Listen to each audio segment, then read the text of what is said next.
Hello, we are on chapter 2. This is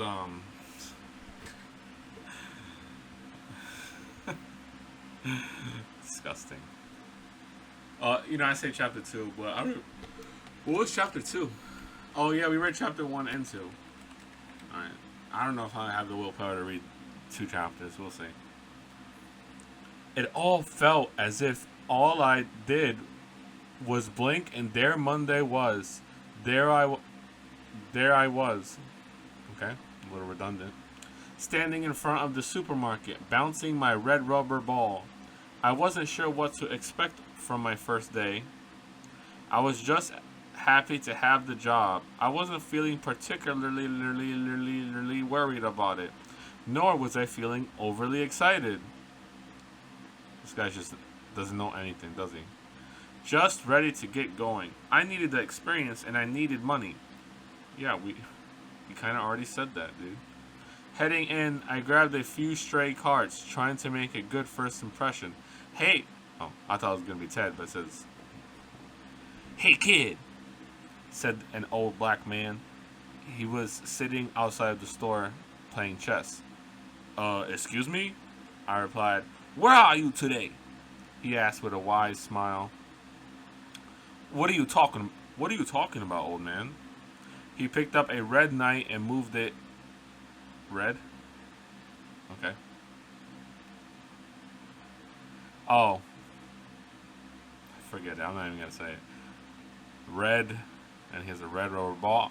I don't know why everything is red. I forgot. Like it's supposed to be significant. I think. I hope I'm not spoiling it for you guys. Oh, red. Oh, red. Um, where are you? Where are you? He demanded. Where are we? Right now. Clearly at the supermarket. This guy is crazy, I thought. Oh, that's unfortunate. Well, let's talk when you're actually back.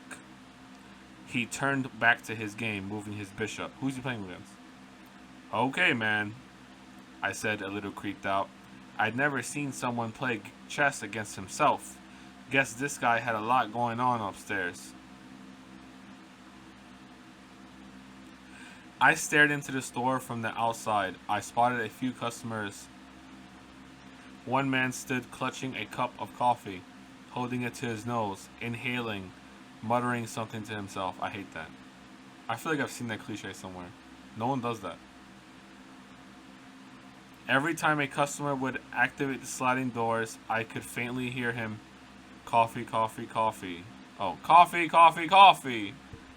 Dude was into his Joe and slurping on his own John. Looking around, I saw other people, including Ted Daniels, the assistant manager, greeting customers. Hello there, friend. Welcome, he said with an unsettling smile. I'm not sure why he annoyed me the way he did. His smile was so constant that the front row of his teeth had become a permanent substitute for his lips. No one could be that happy all the time. There had to be something dark lurking behind that grin. The only time I caught him without it was when he was eating. Then he would only smile in intervals between smiling and reeling in his next bite. Something was off about him. He was a little too into his gig. Oh, here we go. I know. Why is this underlined? Hello? 121 highlighters? When you work at a job in your teens and you really give it your all, you really go above and beyond, take pride in what you're doing until 4 weeks in, then you realize your job is completely demeaning, that your sole purpose is to blindly serve people who don't give two shits about your happiness or your future. Okay. Let's be realistic here. Do you know how much energy it costs to care? You know what I mean? You care about your child's well-being. You care about your significant other's well-being. You care about your job. This all takes energy, and it all takes like space in your brain, right? The worrying, the thinking of solutions. When you say, "Oh, people don't give a shit about each other," like there's just like people have enough on their plate. You know what I mean? Now, usually this entails that they just treat you worse, right? Now, obviously, even though we all have our own issues, it's better that we treat each other with a baseline amount of respect, and from there we can decide if they deserve more or less respect from that, right? So treat people in service with respect, but yeah, realistically, I'm not gonna give a shit about your happiness or future. I have my own stuff I gotta worry about, and also you have your own stuff you gotta worry about. We're both strangers, and the only interaction between us, maybe we can have a conversation. I'm not too keen on that. But yeah, you know what I mean? Like, I'm worried about me and you worried about you. That's completely fine. I'm not heartless and you're not heartless. As long as we respect each other, right? Then that's fine. That's a normal, healthy society. Then you work ethics to, then you work ethics, then your work ethic starts to slide. You walk into the break room asking yourself, who the fuck aspires to be the best grocery bagger or cashier? Who the hell cares how fast you can change the oil at the local Jiffy Lube? Who's impressed that you can memorize the entire menu at the Crab Emporium seafood restaurant? I don't want to be professional, busboy. You think to yourself, fuck this job. Then there's Ted. Ted is the guy who has been working 15 years not only at the same chain, but at the same goddamn location. And he's still only an assistant manager. Fuck you. I mean, for fuck's sake, he's not even the manager. He sounds like a dumb fucking Christian, let alone the regional manager.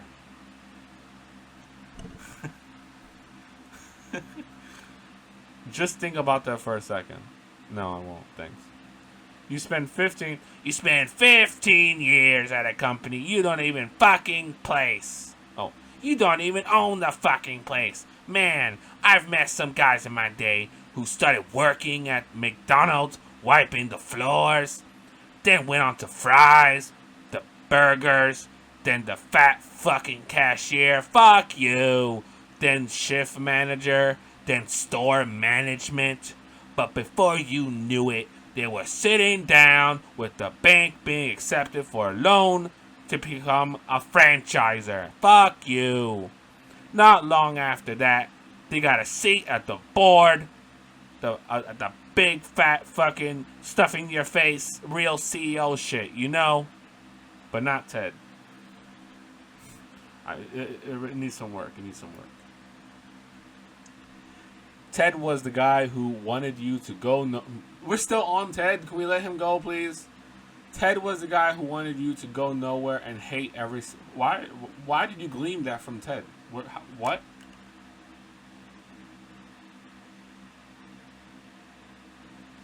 Why do you think Ted is that vitriolic? Like most drones in our society, Ted never did what he really loved.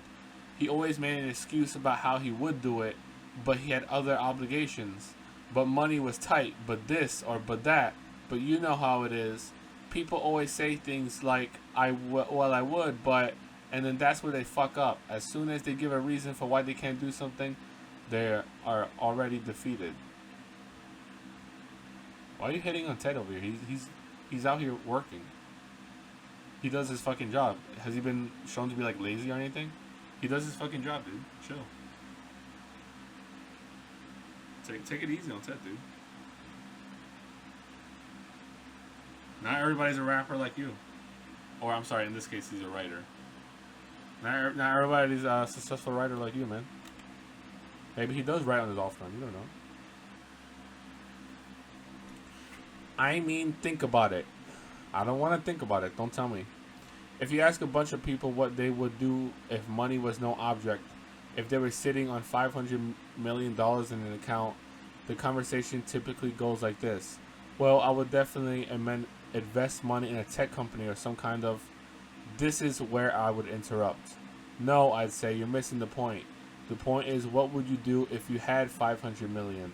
Not what would you do with the 500 million.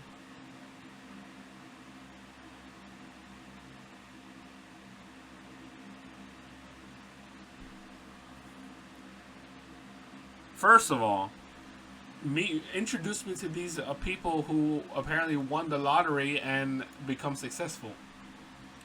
Don't like I don't know statistics. I didn't do any research on it. But isn't it like typically the case where someone wins the money and then just loses it all on their short-term luxurious lifestyle?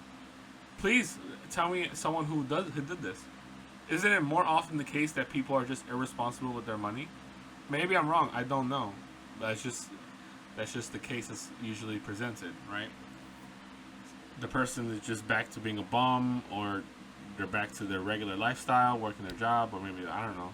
But like it's more or less the same. They just have more materials, more luxurious materials. And what's wrong with this? Like okay, like me. Like let's say I wanted to make a game, right? I would have to hire a team, right? And the game I would want might not even make me enough money back, right? Because maybe I have a very niche desire, right? I hate using the word desire because I feel like there's always a little sexual connotation to it, but maybe that's just me. But like, you know what I mean? Like maybe I want to make a game that is more catered to me, but would I throw $500 million down the drain and then not be able to make another game? You know what I mean? Like, why wouldn't I invest in income? I always say this. I always say you should always make decisions based on income, not on your bank account, right? In terms of lifestyle. I don't know. Like, why is he shaming someone who is willing to invest in the future? Why? Look, you're shaming the wrong people, my man.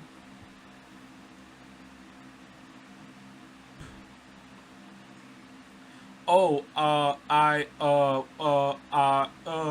well, I guess they would stammer. Well, I guess, I mean, if you're screaming in their face about this, maybe, no, like, you're not being realistic. Here it comes, I would think to myself. Almost there, I guess. Almost. What? Well, I guess I would probably travel, see the world. Then go do that, I would reply.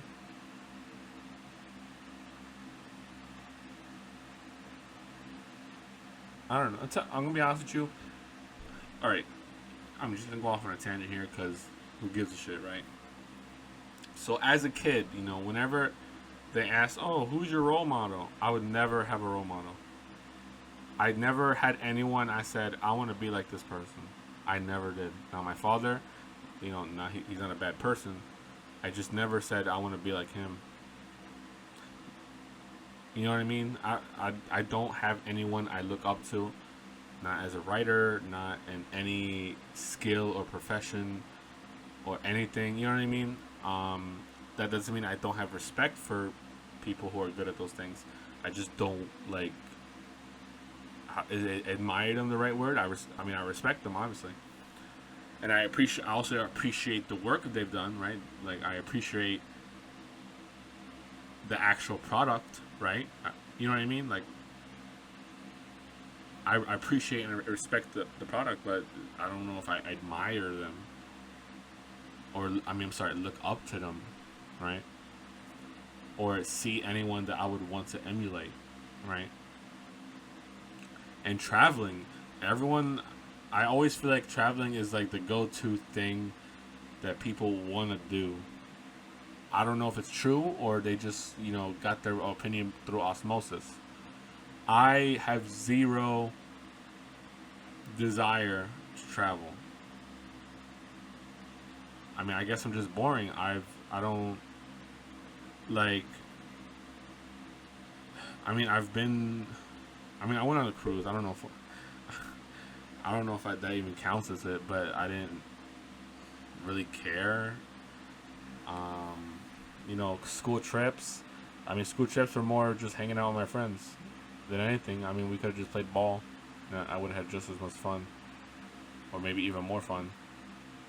I don't have like there's no dopamine for me to just go. Like when I went to Manhattan for the first time, like okay, let's just look at an example, right? So I wanted to go to like this Sony place in Manhattan, to look at like it's like I think it was like the first like headset on your face, right? Like a screen on your face, and I wanted to get that. So I wanted to go see it in person. So the first time I went to Manhattan, I went with my dad or whatever, and then we went, and it's not obviously I don't regret going, right? But at the same time, it didn't. I mean, it's kind of hard to say that I would have rather not to go, but at the same time, it didn't really impact me that much. You know what I mean? Like it didn't. I didn't really care. It didn't. I went there and I looked at it and I wasn't really impressed. I don't know, man. I'm just boring. Like museums, zero. I think they're really boring. I just think looking at things is incredibly boring. Take me to Six Flags. Fuck, take me to a place where I could do something interesting, not just look. Like honestly, looking at a picture is just as interesting as looking at the real thing. To be real honest with you, take me to a place. Take me fucking batting. I've never been batting. I'll do something like that. Like concerts, like what? You go there, you get surrounded by sweaty people, and you just listen to the music. I mean, I guess sometimes the musicians put on like a light show. I don't know. I don't even think I would enjoy a concert because you're just being there, like experiencing an experience, but you're not necessarily doing anything. And I'm not shaming anyone for that.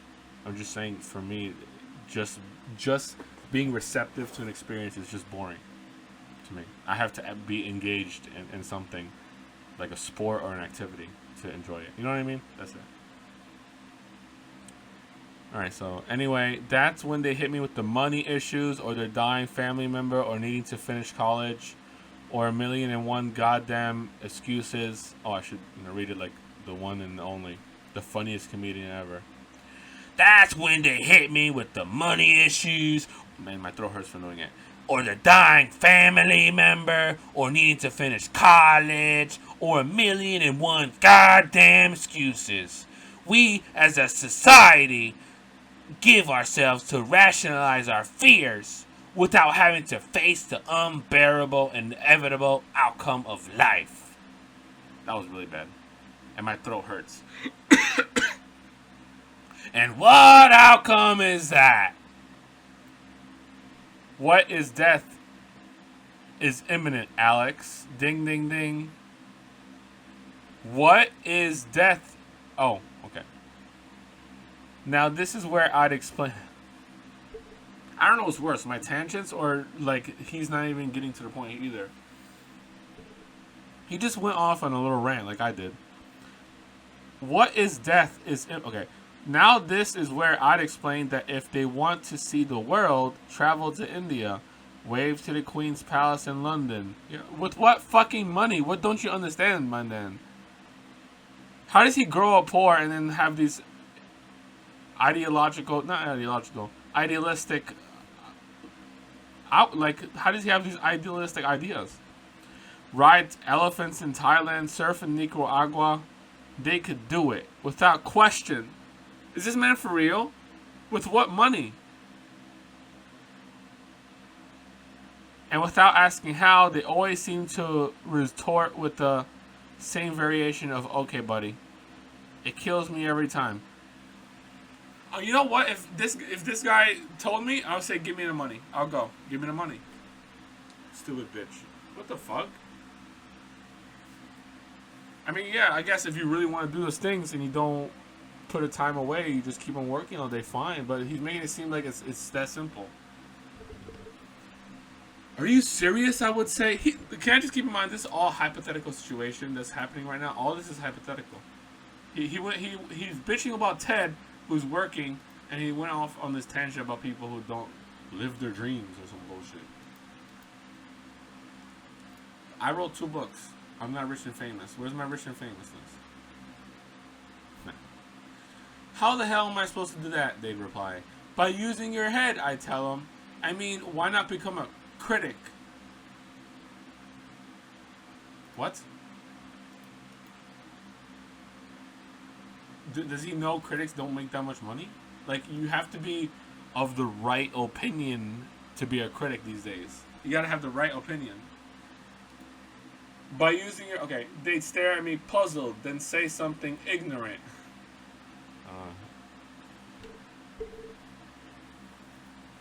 What the hell do movies have to do with traveling, they'd say. Just like a drone, with no mind of its own would. I mean, this is some free, real, break free from the Matrix shit we're talking about here. I didn't say film critic. I slapped $20 on a cup. On a Windex and sold it. I'm a genius. I said a critic. Why not review hotels across the globe? Okay, so, we're just gonna attack every point he makes here. So, not everyone, like, realistically, okay? Not if...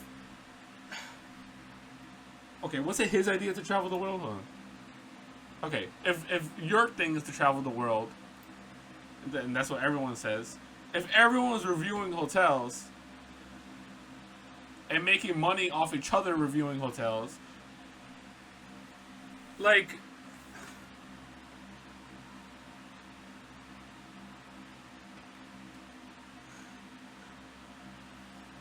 Okay, who pays critics? Like, don't critics make money, like, off ads from their blog or some shit? I don't know how critics make money, dude, but for real, how many critics do you think we need in this world for all these people to just suddenly pick up the pen and be a critic? You understand what I'm saying? So, you want them to enjoy their stay or whatever, and then they have to fucking do homework? They still have to work. Not everyone wants to fucking talk about their experience. And then review, and then... Oh. Not everyone has the perception to pick up on things that would, be constitute, or even just, they even want to write, they just want to experience the hotel. Dude, it's just so bad. How do you think they got those stars in the first place? I feel like just skipping ahead. Their eyes would widen enough for me to get through. What if they just say, I don't want to be a critic. I have no desire to be a critic. I don't want to review things. Okay, I played, over 200 games. I don't want to talk about each fucking game. I have some games I have nothing to say. You know what I mean?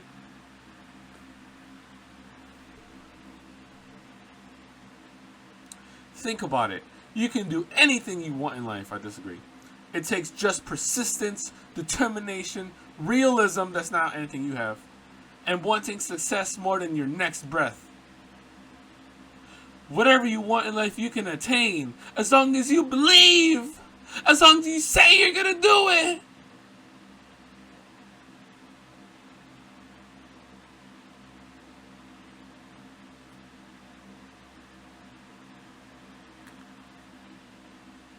Now, some of them, while still open-minded, would give some smart-ass response like, well, what if I want to be an astronaut?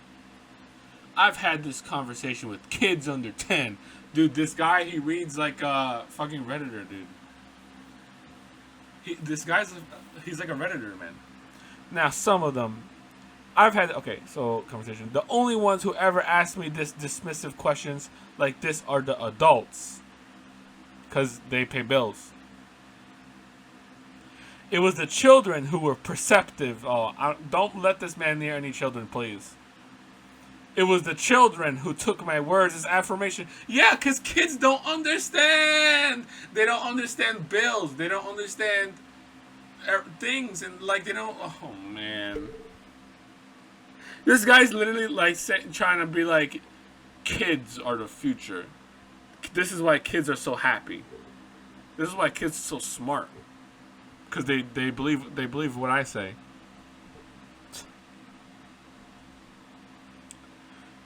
Dude, I'm shaking my head, man. It was the children who haven't fully experienced life, who took my words as affirmation of the limitless realities they already believe to be possible. Yeah, they don't understand the limits of reality. That's the magic of being a child. That's the beauty. That's the beauty of being a child. You don't understand the limits that are put upon you in this world. Taxes, fees, fines, laws written by people who want to tax, fee, and fine you. They believed in spite of the grown-ups around them, tainting their innocence and imagination while ripping them from their dreams. Dude, is he trying to be like Catcher in the Rye like this? I think so. I think he mentioned something in the blurb about Catcher in the Rye. But the thing about Catcher in the Rye was that it was a kid, struggling to accept the fact that he's growing up, wasn't it? Like he had a thing with his sister, like he wanted to protect her or some shit, and like he took her to the, I don't know, merry-go-round, but Catcher in the Rye is just an edgy teenager. So what? And you're 25 years old and you're emulating an edgy teenager. Do you understand how immature you look right now? So to that smart ass question, I would say yes. Yes, you can completely become an astronaut. You 300-pound, four-eyed nerd. I'd say, but then I know they really mean a space traveler. I said persistence, determination, and realism in my speech. I'd explain. So the realism is they're not something that's not feasible yet. If you look at your dream realistically, then becoming an astronaut is merely $1 billion. Oh, I was looking up. Because go to the next page, bitch. $1 million SpaceX ticket. If you live long enough to see it, so all you really need is to believe.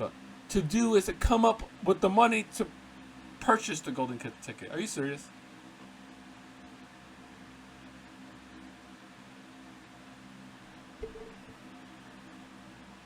I think I'm going to have to cut it here. He's still talking, dude. My point is that you asked how. Okay, this is where they would roll their eyes and lose interest.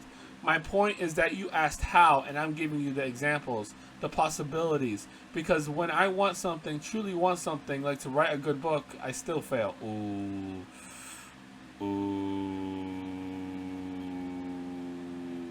That wouldn't be a burn on me because I don't necessarily believe everyone can write a good book.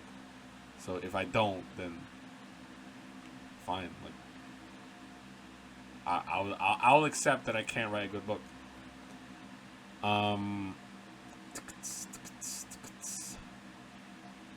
Which is purpose and happiness. I will stop at nothing to attain it. It's like breathing. So you must ask yourself, what is your air? What is the thing you literally will fight for to survive? Literally. I think that's a stolen speech, by the way. That's a stolen motivational speech. Something about breathing. Anyway, moving on. Wow, probably. Yeah, so this guy basically stole his speech. I would hear. Wait a second. I was asking you.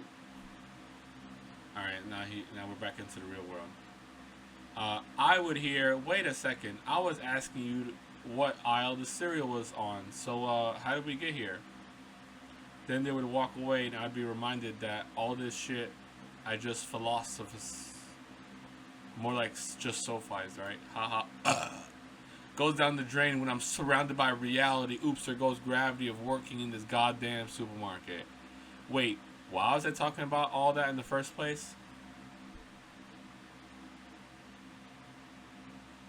You know, that gets annoying at this point because you're just making the reader feel like they're wasting their time. I mean, you know what I mean? Like, now I just feel like I wasted my time. You don't even know what was the point of all that. You know? Oh, yes, that's right. I was outside the supermarket looking at Ted, thinking about my hatred for his smile. Then the next thing I knew, I was back, standing here, stocking a shelf with boxes of pasta, penne ziti spaghetti pasta for days. A staticky voice sounded overhead. Floater to break room. Floater to the break room, please. The voice reminded me of the show MASH about surgeons during the Korean War. There was always someone speaking over the intercom. I was a floater. As a floater, I didn't exactly have a job, but I didn't exactly not have one. You have a job. You do a little bit of everything. Let's not. Dude, he is such a little pussy. He's always like trying to be in the middle of everything. He's like, oh, I'm not this, I'm not that, I'm not here, I'm not there. Sam, I am where you are. Like, he's always like such a little pussy, dude. You have a job. You're the everyman. You do every. You're like the substitute teacher. No one says, oh, I'm not. Well, you might not. Yeah, you might say I'm not a teacher. If you're a substitute teacher, you might argue you're not a teacher. But you're not. You wouldn't say you don't have a job. Okay, like shit, nigga. Damn. I didn't exactly have a job, but I didn't exactly not have one. If you don't have a job, that means you're not working, dude. You have a job. Fuck, dude. I was the guy they told what to do and when to do it. That's every job. Honestly, I didn't mind. It gave me more ground to cover and kept things varied and interesting. One minute I'd be mopping up spilled cranberry juice, and the other I'd be facing cans. The other I'd be walking old ladies' groceries to their cars. Alright, here, you ready for another tangent? So in the supermarket Publix, right, the food there is actually more expensive than at the other supermarket, which is Windex, right? Not Windex. Winn-Dixie, right? These are more southern grocery stores, not like Stop and Shop, and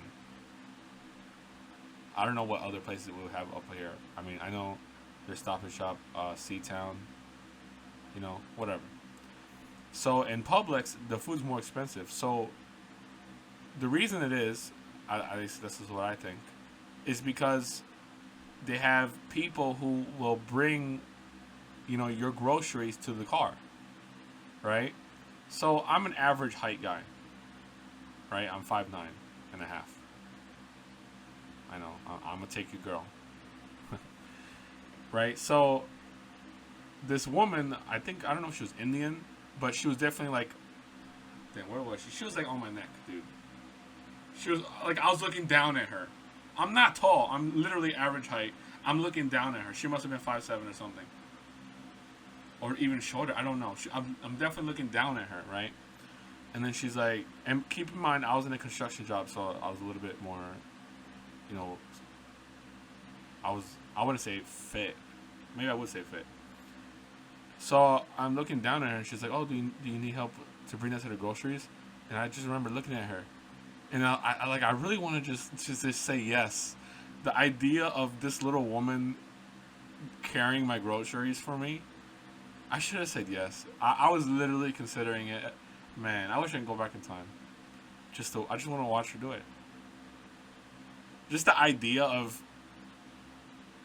like me, because obviously it's more for like older people, right? You know what I mean? It's obviously not for me, but if I paid for it, I mean, and she asked, like you would think that she would just not ask. Maybe she wanted to get in. Who knows? She was older than me, but see, here's the problem. I say she's older than me, but we would look the same age. I look twice my age. When I would go, if I went into my high school, obviously when I was in high school, and like after school hours, the security would ask me for my license. That's how old I look. You look at me and you're like, man, this is an old fucking guy. I look twice my age. I look almost 40. I don't know, man. Anyway, let's go back. On my way to the break room, a woman from the store's pharmacy stopped me.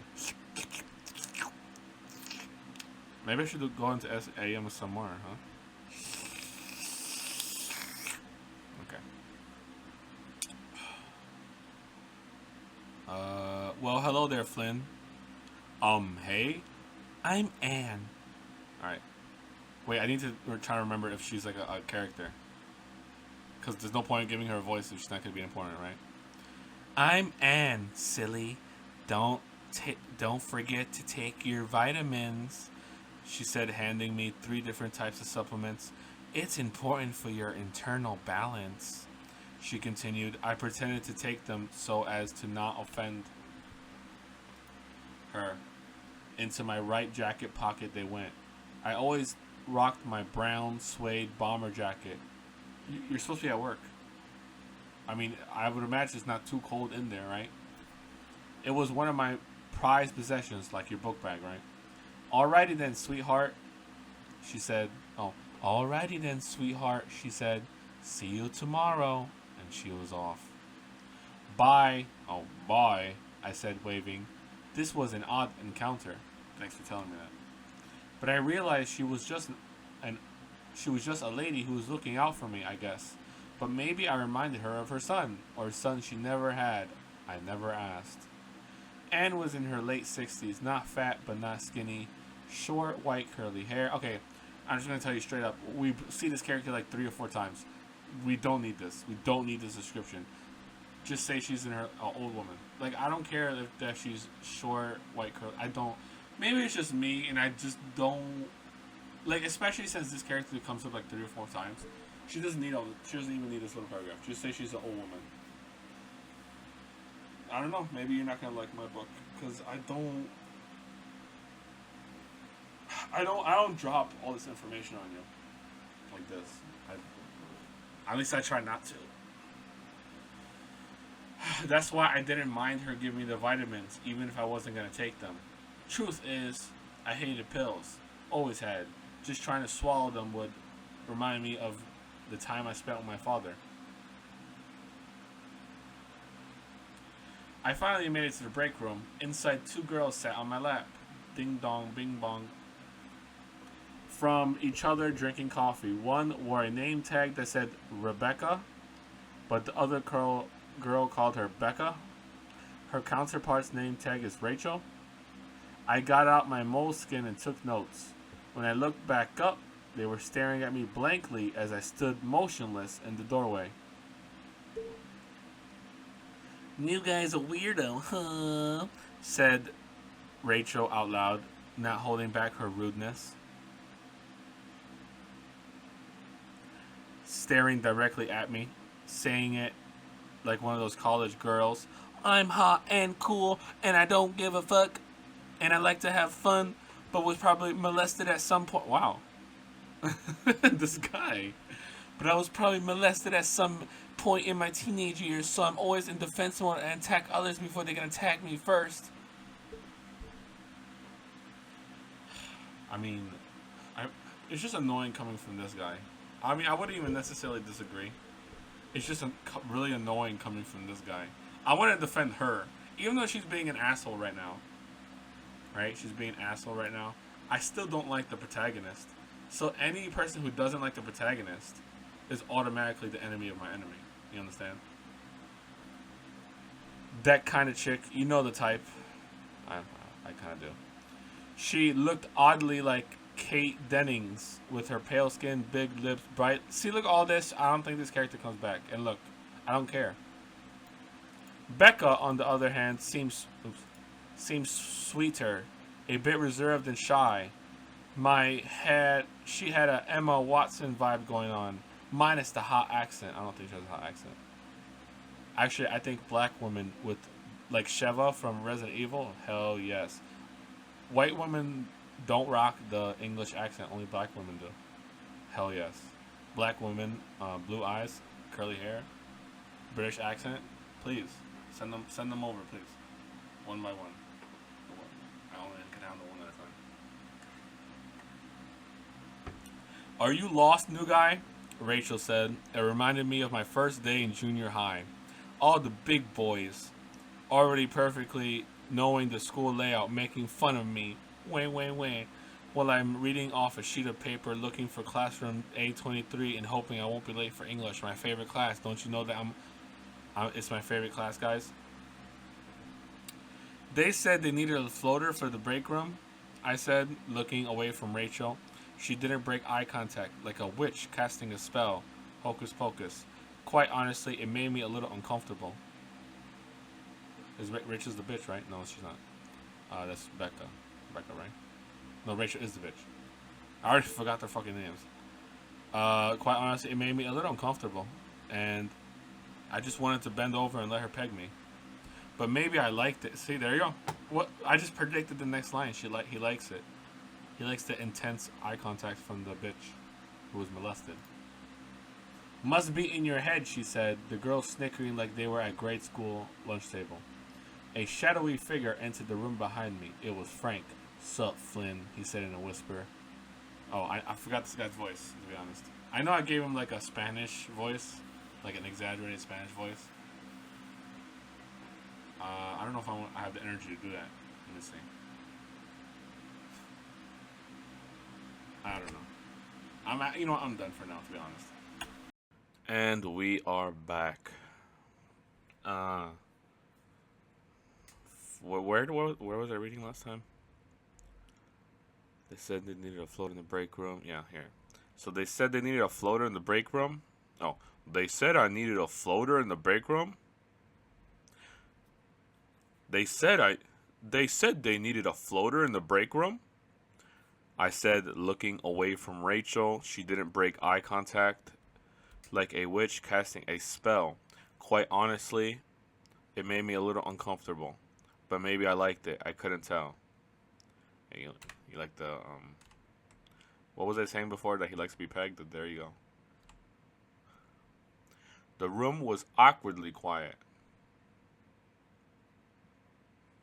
Light music from the store intercom bled in. It sounded like classic elevator music, soothing and unsettling at the same time. Elevator music is not unsettling at all. It's just that in an elevator you're stuck in a box with strangers. That's. I mean, you're associating the situation with the music, and you're projecting the environment, the feeling that you're getting from the environment onto the music, which is not. No.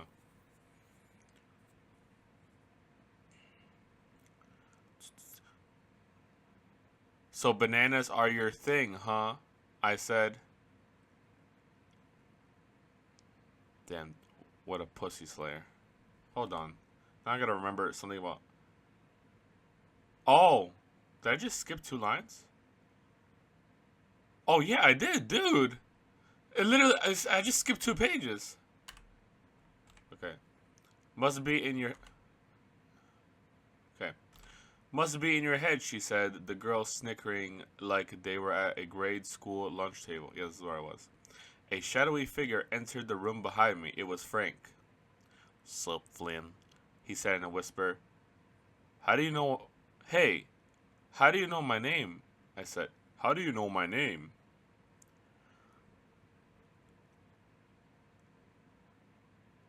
I don't know your name, new guy. Sounds just like the other voice, man. Voice acting is hard, dude. Okay. Rachel said in a smart aleck tone. She and Becca. I'm just gonna call her Becky.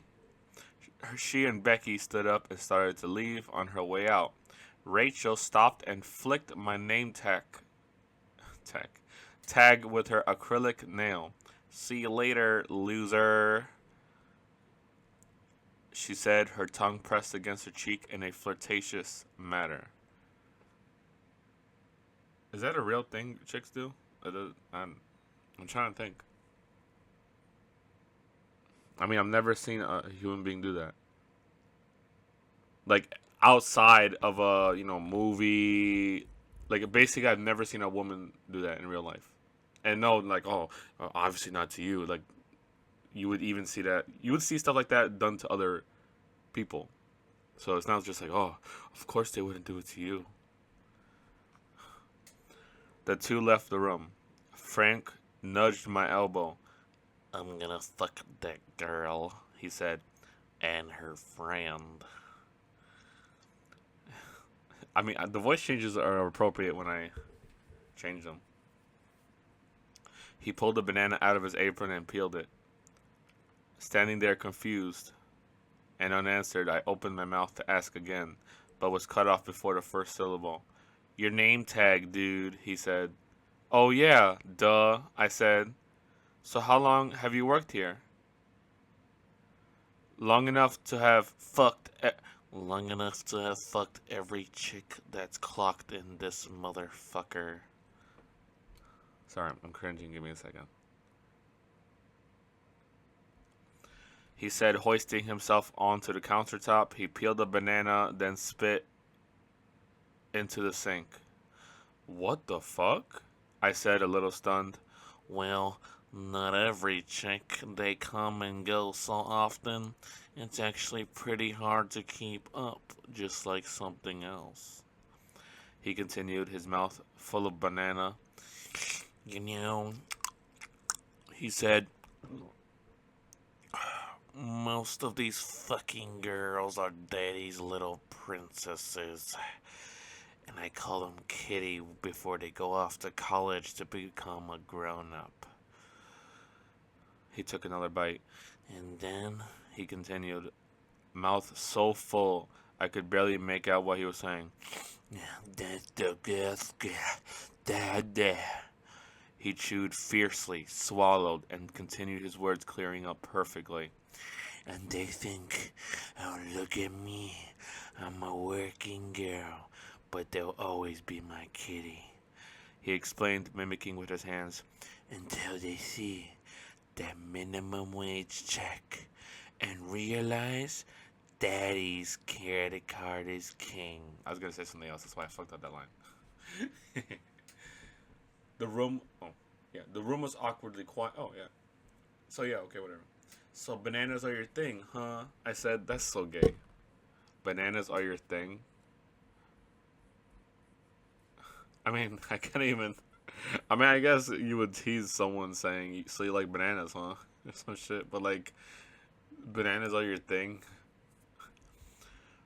Bananas are your thing? He repeated with a disrespectful look on his face. What the fuck does that mean? He said. What are you, a fucking racist? Huh?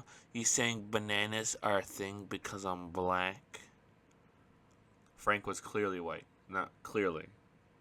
Maybe, genetics? Have you considered that, protagonist? Huh? He demanded. You fucking with me, Flynn? The faint sound of Chuck Mangoyne flugelhorn solo filled the space between us.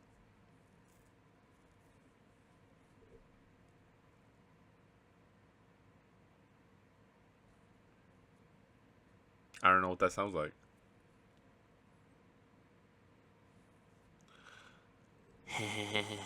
I'm just messing with you, man, he said, lifting his arms in the air. I exhaled. Really? You felt tension from that? I guess he's crazy. I guess you would feel a little on edge from this crazy man. I exhaled, feeling my chest deflate like a balloon at the I exhaled, feeling my chest deflate like a balloon at a birthday party. How long had I been holding my breath in suspense?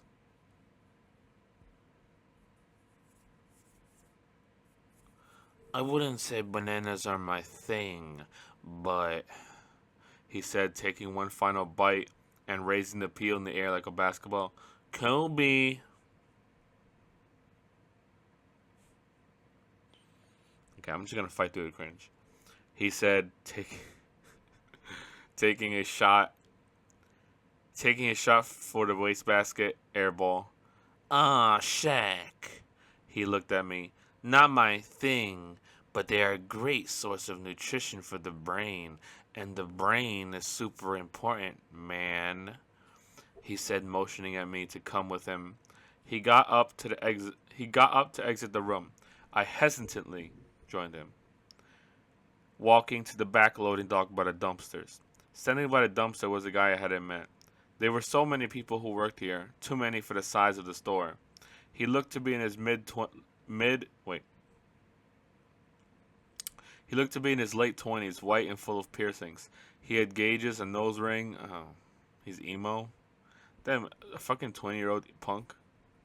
Don't you grow out of that? A bad Celtic tattoo peeking out of his sleeve, a leather wristband, a big ass watch, and spiked green hair. Dude, late 20s and he's dressed like this? Is this real? I mean, I'm not doubting the reality of the world we live in, right? Obviously, there's someone out there like that at that age. There's worse at that age. There's Discord mods. Yikes, not a good look. He stood, arms crossed, leaning against the top rail of the dumpster, smoking a cigarette. What's up? What's up? I'm Flynn, I said. Curtis. Oh, now we gotta give him a voice. Shit. Because he's pretty... He shows up a couple times. Let's see. Pausing, I reluctantly met his fist with mine. Boom! Sarcastically, I'm in charge. Oh, yeah. Oops. Alright, so it's been... You know, it doesn't even matter how long it's been since I last read this. Let's just get with it. There was never a hiatus at all. I work in the, well, I don't have to do a recap because it's just going to continue off. So the recap would just be for me. I work in the deli, although I don't know if I'm going to be able to replicate the voices. I work in the deli, he said. Oh, this is the emo guy, right?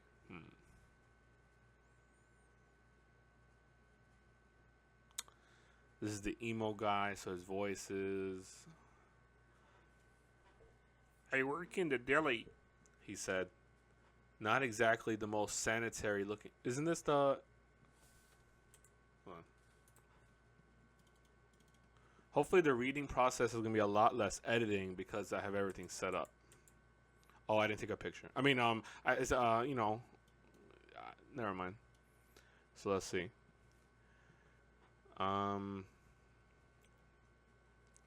I work in the deli, he said. Not exactly the most sanitary looking of fellows. Nice watch. Where'd you get it?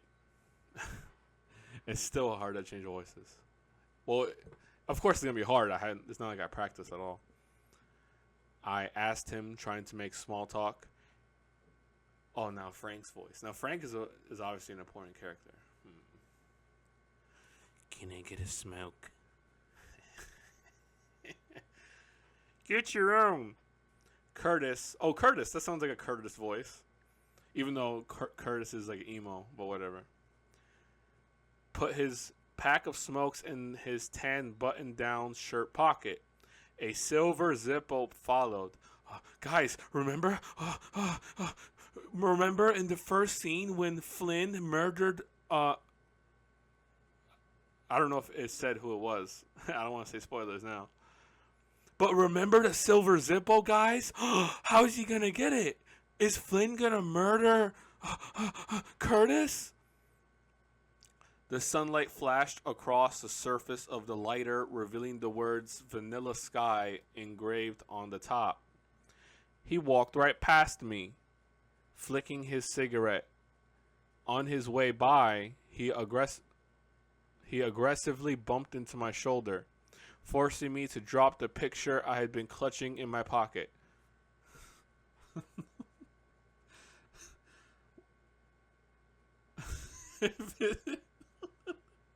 If you're holding in...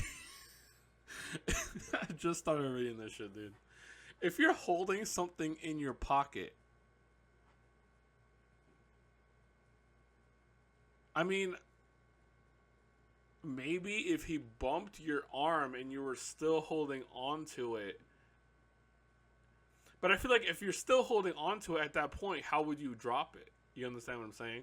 So supposedly he's holding a picture, which by the way was in his wallet last time, I think. Why is he just holding the picture like bare without not in the wallet? That makes no sense. So if you have I'll just put this pen in my pocket. So he has his pen in his pocket, and you bump into me. I'm still gonna be holding onto it. So how does he drop it? Like if he, like, I have to explain the logistics of this. I'm holding an object in my pocket. Now, realistically, if I let go, it's gonna be in my pocket once my hand leaves my pocket, right? But the object will stay in it. Now, if he bumped into me so hard where I now dragged the object out of my pocket, how did I let go of the object? If anything, I would hold on tighter, you understand? So how does he drop an object out of his pocket like that? Doesn't make any sense. Okay, so we just started reading, and already it's like, that doesn't make any sense. It fell to the ground right next to Curtis's still burning cigarette. Fuck that guy, Frank said as he shamelessly picked up the butt to smoke. That's not only disgusting, that's gay. Not to conflate those two things, guys. Not to conflate those two things. But putting your lips on the same fag as another guy is kind of gay. Not that there's anything wrong with that. Whoa, who's that, babe? He asked, grabbing the picture of me and my ex laughing in the park. Who took that picture? Madly in love on a summer day. Who took that picture? Oh, it's just this girl, I said, pulling the red ball out of my pocket. When did he get that red ball? I began to nervously bounce it. Oh shit, I think I reread this, but whatever. Just this girl. This don't look just this girl to me. This looks like a girl you put a baby in and lock it down immediately. He chuckled. Trap her. I did reread this. I already read this. Whatever. Yeah, well, that ship sailed on... Wait. I'm like making up my own words here. Not making up my own words. I'm making up my own like sentence structure here. Yeah, well, that ship has unfortunately sailed, man. Yeah, and honestly, the way I worded it was better. It rolled off the tongue way better. Let's just change the subject. I pulled out a pack of toothpicks. This guy has toothpicks. A picture, just a picture, not even in his wallet. And he just has like 10 things in his pocket. A pack of toothpicks, maybe one or two. Well, I feel like it would cut through the pocket, but whatever. And threw one in my mouth. Frank raised his eyebrows as if to say, okay, but let it go. So as I was saying, the brain is very important, Frank said, motioning with 2 fingers gripping the cigarette. He pointed the tips of his index and middle fingers to his temple with his thumb cocked like a pistol. Is that a suicide joke? And the lungs aren't? I mean, that's not even the worst thing he's doing. Smoking is not even the worst thing he's doing right now. It's the fact that he got a dirty butt from the floor. Dirty cigarette butt from the floor and smoking. That's the worst. He's putting like floor germs on his mouth. That's the worst thing that's going on right now. I asked, motioning to the cancer stick he was holding.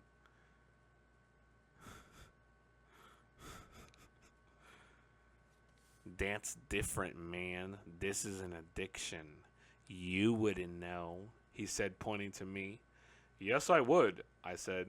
I started smoking when I was 14. Finally quit 6 months ago.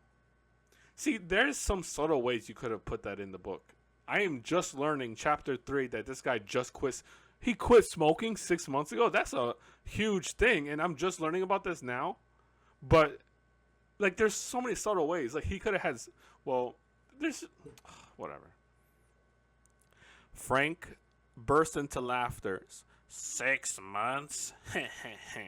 6 months? You high and mighty motherfucker. Talk to me in a year minimum, bro. No way, bro. He said, inhaling deeply on what was left of the hand-me-down device of death. 6 months, he said, chuckling. Yeah, whatever, I said. Go on. What were you saying? Frank paused. Wait, he said. What the fuck was I saying? Jesus Christ. I think I even... Yeah, he was talking about the brain or some bullshit. We both paused for a moment. You know how it is. Please, Bobby Hall. I don't know how it is. I'm reading this book to experience things. Not be told experiences, right? Well, I am, right? That's what a book is for. One of those moments when you and someone else are discussing something, but one of you gets off track. And for the life of you, you just can't remember. The brain, howled Frank, completely satisfied with his discovery. It's a powerful thing. From my research, fix his glasses. Bananas are some of the best brain food. They are packed with nutrients that help the mind function. You see, there are a lot of foods that are great for the brain. Walnuts, flax seeds, and avocado toast because of their omega acids and nutrients. But bananas have been digested by us since we were swinging in the fucking trees, man. He was absurdly passionate about this specific banana. Damn, man, you really know your shit, I said with a smile. Well, one of us has to take care of your brain. Wink, wink. He said as he grabbed another banana from the pouch in his black apron, the one he wore over his tan company-issued button-down. He threw the banana at me. And you can take care of the lungs, he said, waving a finger at me, mimicking a nagging old woman.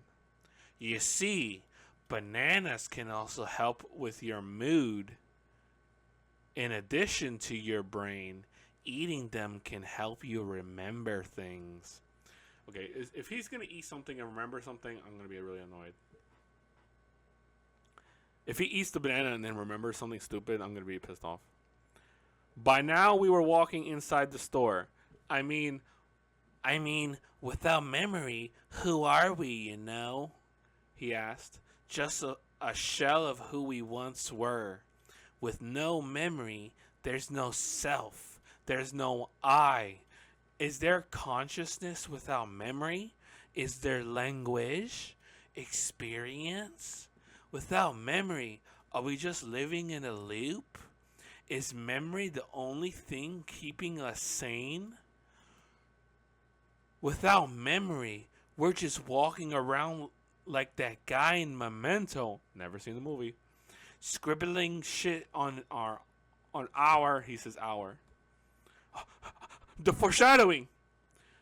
Scribbling shit on our arms, trying to figure out what the fuck is going on. My throat hurts from doing this voice. I said, you're giving that banana a lot of weight, man. Think about it, Flynn. The mind is a powerful thing, Frank said, walking us around the store. Oh, God, I think I know what happens now. We turned down the cereal aisle where I once saw a man wearing a white doctor's coat. Foreshadowing. Every time there's foreshadowing, I just edge a little, So I gotta verbalize it. He seemed to be a physician, but why was he shopping in his full getup? I have no idea. Bro, rereading this a second time, it's just even though it's been years since I reread it, it's just so obvious. I can't even like it's just so it's just so in your face. I literally just coasted over it, did not think about it twice.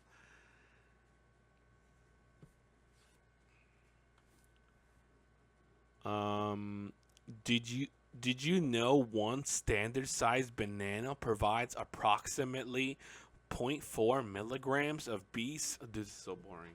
It's I'm literally reading a backside of the whole speech thing, just reading the backside of a nutrition fact sheet of a banana. 450 milligrams of potassium. I'm just so tempted to skip this. But then if I just skipped every boring part, I would skip the whole book. 30 milligrams of magnesium, 30 grams of carbs, and 3 grams of fiber. Frank continued as we walked. I looked over my shoulder and noticed the doctor wasn't wearing his jacket anymore. He looked just like a regular customer now. I figured he must have placed his jacket inside his basket. Whoa! Yo, look at this misspelling here. Jacked. He must have misplaced his jacked inside his basket. Dude, I caught him misspelling. Awesome. Carried on his merry way. The facts on bananas are damn near endless, said Frank. Who the fuck would remember all that?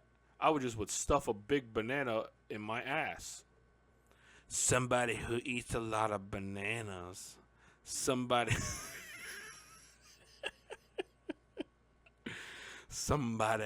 who cares a lot about their mind. He said, that's when I realized Frank was perfect. I mean, he was the ideal candidate. It was as if fate had brought us together in this supermarket. I pulled out my moleskin and went down the list. On the left side of the page, it said, I don't even want to read it. Store layout, medium-sized checkout, and customer service in the front. Produce section on the left, bakery, coffee shop, and pharmacy in the back.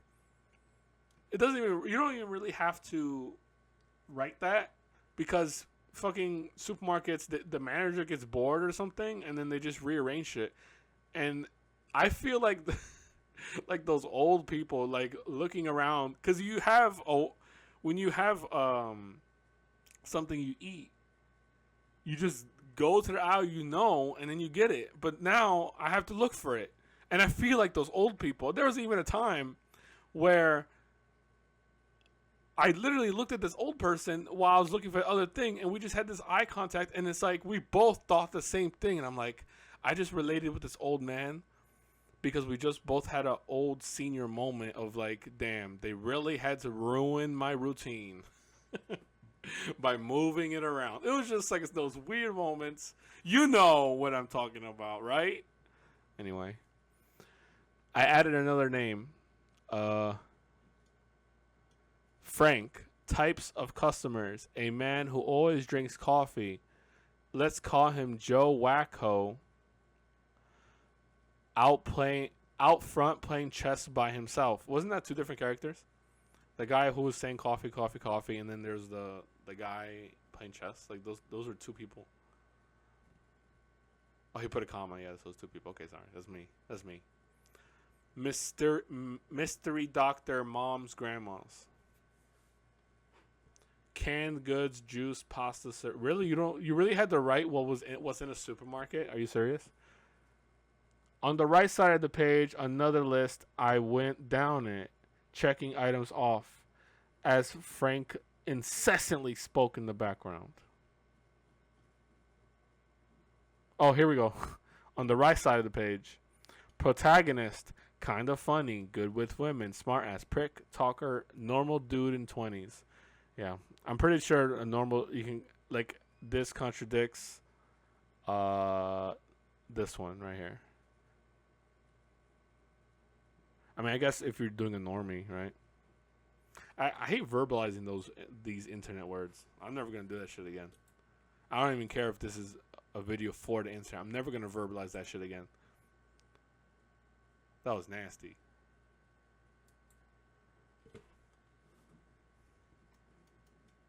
He is perfect, I thought, biting into a banana. When did you grab that banana?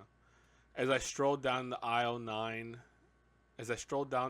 with Frank by my side, Frank finally stopped talking, looking pleased about his deep knowledge of fruit as he stood behind me with his large banana.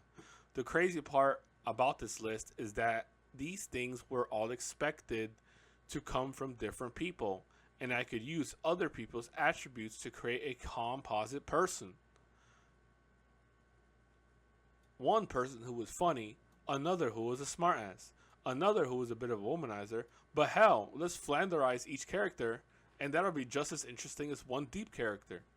But hell, all these characteristics within one guy was a dream come true. Dude, you could just literally make one character who's just a womanizer with women, a smartass with his boss, and maybe he's funny with his friends. That's literally one person. Like, if you think about people realistically, you can literally be funny with your friends. You could be a smartass with your boss, or maybe your parents, or whatever, your teacher, and then a womanizer with women. Like, is the womanizer always gonna be a womanizer even when he's with his friends? Like, that's how you think about characters. When you're developing a character, you gotta think about them in different contexts. Obviously, right? Because just think about your own. You know, you don't treat your boss as you would treat your neighbor or your. Like, just literally think, and that makes characters more interesting, because you could bring other characters and it'll be like their. But at the same time, it's just more interesting to see characters in different scenarios with different characters. Are they more fake, or does their inherent attributes? How does it show in different contexts? Like, I mean, that's how it is. For when using a real life person as a foundation for a fictional character, I have to think about that more. Like, using real people as a foundation. I mean, you kind of subconsciously do it because books are written from your experience, right? But like saying like, oh, I'm gonna literally put this like consciously like, oh, I'm just gonna put this my real best friend in the book. You know what I'm saying? Subconsciously, maybe you would. Subconsciously, you would put those characters. I mean, those people into the characters a little bit, you know what I mean? But oh wait, damn, I'm sorry, you must be confused. I'm a writer. I know my methods are unconventional, but that's what I was currently doing, finishing a book which I plan to base entirely on Frank. Dude, okay, so hold the fuck on, because he's literally, oh my god. So, okay, right now we're going through like, oh, I'm going to base my book off a character. And then the very like next paragraph, he's like, oh, sorry, reader, I didn't tell you I'm a writer. And it's like, that doesn't make any fucking sense. You literally just went through like, oh, I'm going to do this. And then the next paragraph, he's like, oh, reader, did you know I was doing this? And it's like, what? As if he knew all along he was going to do it. What the fuck? You see what I mean? Literally, oh, I'm going to do this thing. And then in the next paragraph, oh, reader, here's the background for the why I'm doing this. But like he says it in a way where, look, finishing a book which I planned. You just planned it, brother. You just planned it. And he's saying it like he's been playing, like he planned it. And I wasn't afraid to get weird with it, no. Actually, this seems even more confusing now. Now, I think we should take a moment, step out of aisle 9, and take you back to the inception of all this. Give you a proper beginning. Let me tell you something. Okay, now that we're in the next chapter. Dude, this book, oh my god. Maybe I'm just going to let this scene play out. I'm gonna try my best not to even comment on it because it itself speaks every sentence is 1,000 words and how insane this is. Okay, it doesn't make any sense. It's not based in reality. Okay, but before we get into that, okay, I just want to go onto a personal tangent. Okay, so there was this. Well, we'll just call her a coworker, right? I don't want to give too many details, obviously, but she said she wasn't talking to me. She says she wrote a book, okay? And I don't know if she said she's getting it published or whatever, but that's not the point. The point is she wrote 3 books, right? And she was saying the plot. She was telling someone else, like, the plot of one of her books. And I don't want to say the details, right? Because I don't want to give myself away. But it's just, like, you can just tell by the plot that that one was her first book, because it's just so. Even my book, I wrote in high school. That's my excuse, but just like it just doesn't, like, it's so, like, when you want to write your first book, you do all these, like, crazy things that you wanted to do, like, oh, his character is gonna be like this, he's gonna be like that, and you don't really, like, have a grasp of, like, this isn't gonna work. Once you've written your first book, and you should have a better understanding of, like, yeah, this doesn't make sense in reality. Like, this is not, even if you're writing a fantasy book, it doesn't, or sci-fi, whatever, like, it just doesn't, there's no, because you want to do all these, because when you're writing your first book, you're just thinking of the cool things, like, oh, he's gonna be like a ninja assassin, and, like, you're not thinking it through. You're just like, I want this person to be a ninja assassin. So it's just funny to be, it's just funny to be like, yeah, that's so obviously your first book. And I'm not, like, shitting on them. It's, it's nice that you had a passion and you actually followed through with it. If you write your first book, no matter how bad it is, you've already accomplished more. Like, you've already accomplished so much. Like, most people, they want to do something, but they never actually do it. They never actually do it. So for you to just, like, actually start and finish a book, that is, like, even if it's, like, the shittiest book in the whole world, you've already accomplished so much. So it's just funny to be like, that's obviously her first book.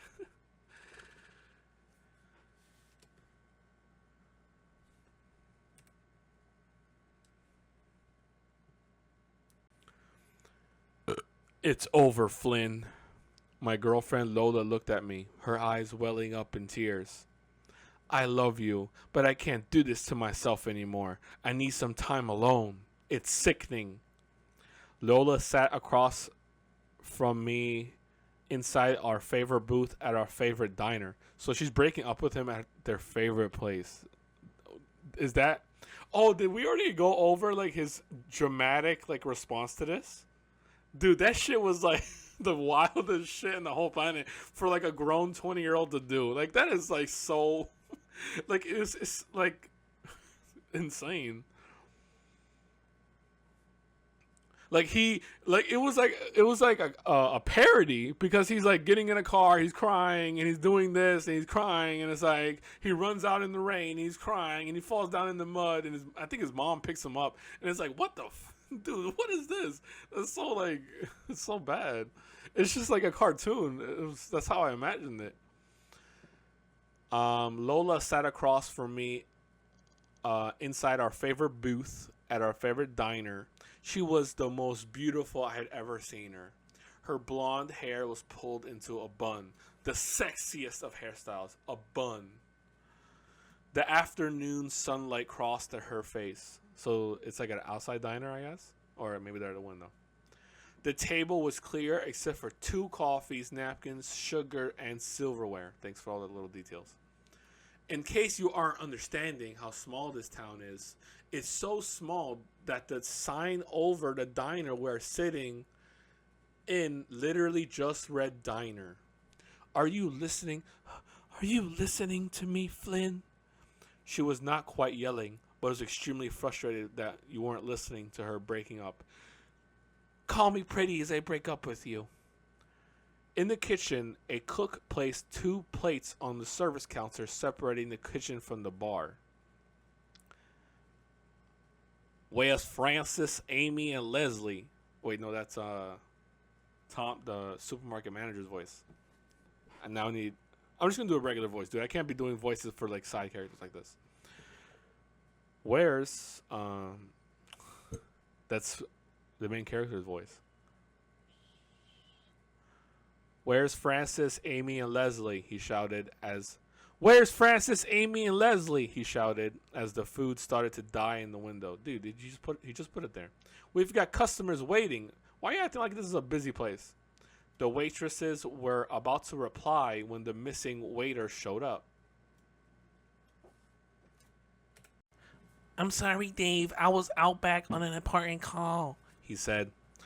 He hurried over to our table, apologizing for the wait. He seemed so docile. Your average white college kid. He had on black shoes, blue jeans, and a plain white t-shirt. I watched him tie his apron as fast as he could. He must have sensed that now wasn't the time to chat. So he topped off our coffees. As he did, I examined his name tag, his facial features, his skin, his delicious skin palette. You already said he's white. His mannerisms, his booty as he walked all the way to the counter. Dude, why are you checking out this dude? And the way he walked... Exactly what I just said. The way his booty bounced as he walked all the way to the counter. He had wrinkles on his forehead, a long nose, and a very small hat with high cheekbones, dark, choppy hair, a sharp voice, a reserved body language, and his hands were always rubbing against each other as he turned his back to us. You know, I hate when this guy says you know, because I don't know shit. You know when you experience an intense moment and every mundane detail becomes extraordinarily vivid?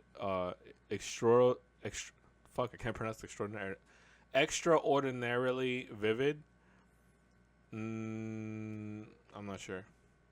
And it turns into an unforgettable memory? I don't know if little details like that. I don't know. This was like that. I never forgot this guy.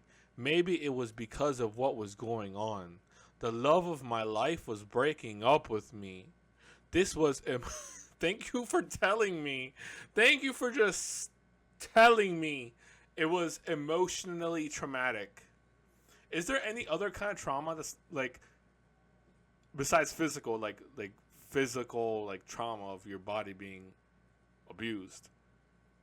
Like, did you really have to say like that it's like obviously unless she's beating you up,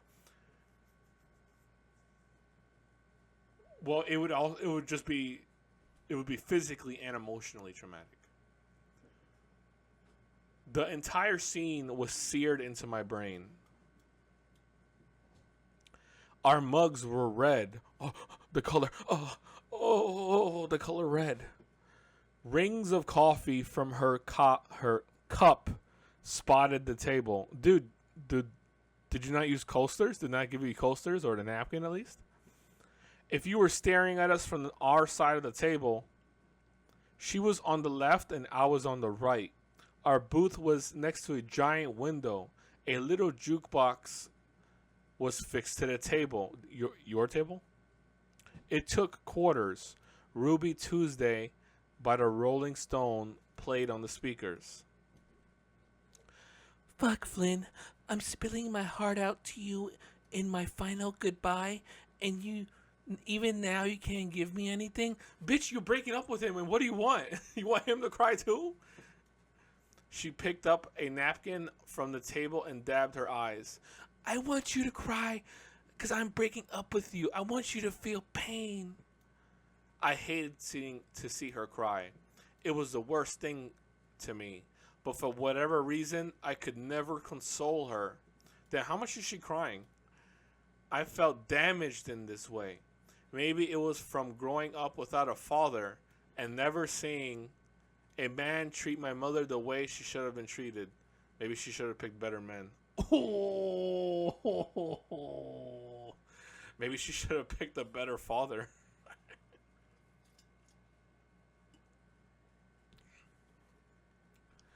I mean, You're 24 for fuck's sake, and you live with your mother. You don't have a job, Flynn. I write. Oh man, dude, let me tell you something. I can't even where this goes, man. Where this goes. You right? Ha! Is that some sick joke? Flynn, stop it. You aren't an author. You never even finished a book. You send half-baked, unfinished ideas to publishers, expecting book deals. What's wrong with you? It doesn't work that way. Oh my god, she is so right, but somehow, oh my god, I want to see if I can get to that point. Oh my god, she's right, okay, and oh my god. Why do you think every company you send your ideas to replies with the same letter? Every time reiterating. Reiterating is not a word you're using when you're like emotional. That's not even a word that like goes off your mouth naturally. So you're not gonna like, you know what I mean? You know what I mean? Been reiterating, being, I'm not gonna go all the way back. being reiterating, saying, fuck, been saying for years. Great promise, but finish the damn thing. You can't even keep a literary agent. You don't have a literary agent if you don't have any books. They'll drop you because you never deliver. How do you have an agent if you never finished anything? An agent is not gonna waste his time with you if exactly what she says, but it would never happen in the first place unless it's like a friend, right? Like a friend of a friend. They all drop you because you never deliver. You put your work ahead of me. Oh.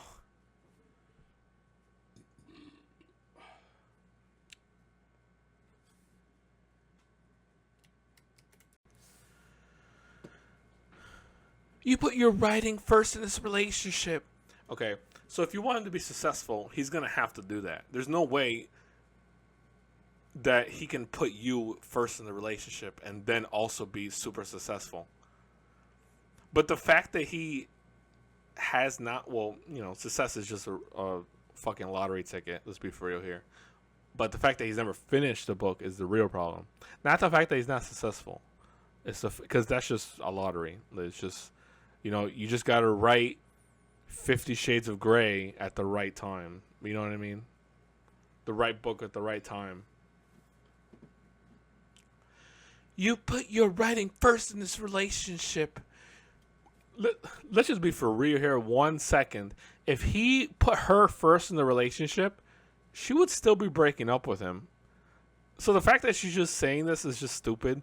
Because if he was actually successful, she wouldn't be... I mean, she would probably be bitching about it, but would she break up with him?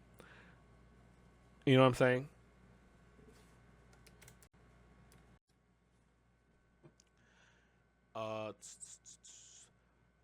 You get so caught up in it that you lose touch with reality. Oops, there goes gravity. I want to be with someone who is achieving their goals.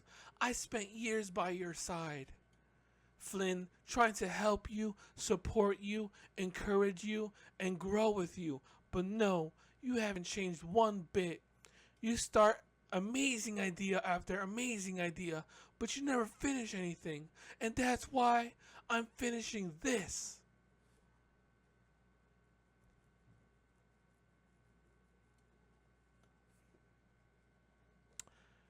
So you could look at it two ways, right? You could look at it like, oh, this relationship's so great, that's why I'm gonna finish it. Or you can say that she's only finishes really bad stuff, right? Because she just finished an unproductive relationship. So, she grabbed her purse and exited the booth as fast as she could. I don't want to ever see you again, Flynn. My breath stopped. My chest tightened. The blood left my face. I vacantly stared downward, clasping my hands between my knees. Even though I appeared to be made out of stone, tears began to roll down. I'm surprised it wasn't a single tear. It was an emotionless, hollow cry. Seconds felt like, oh, please don't do the whole thing. Seconds felt like hours. I tried to get up from the table, but my legs gave out and I think this is it. Oh man, this is so bad. I collapsed back into the booth.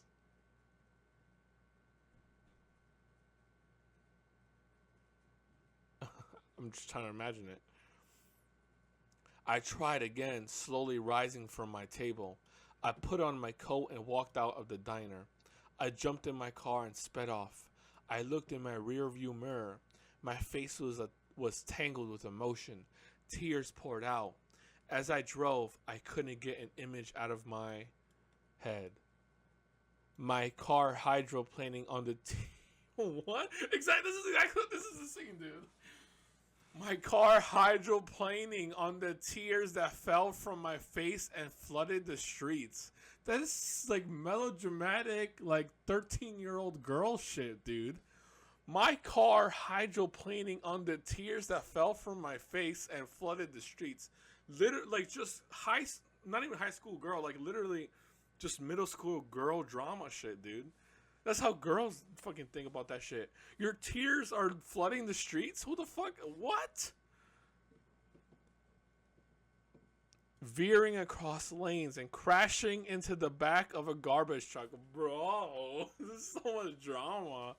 Not wearing a seatbelt. I smashed through the windshield, shattering glass and landing twisted in the back of the empty truck.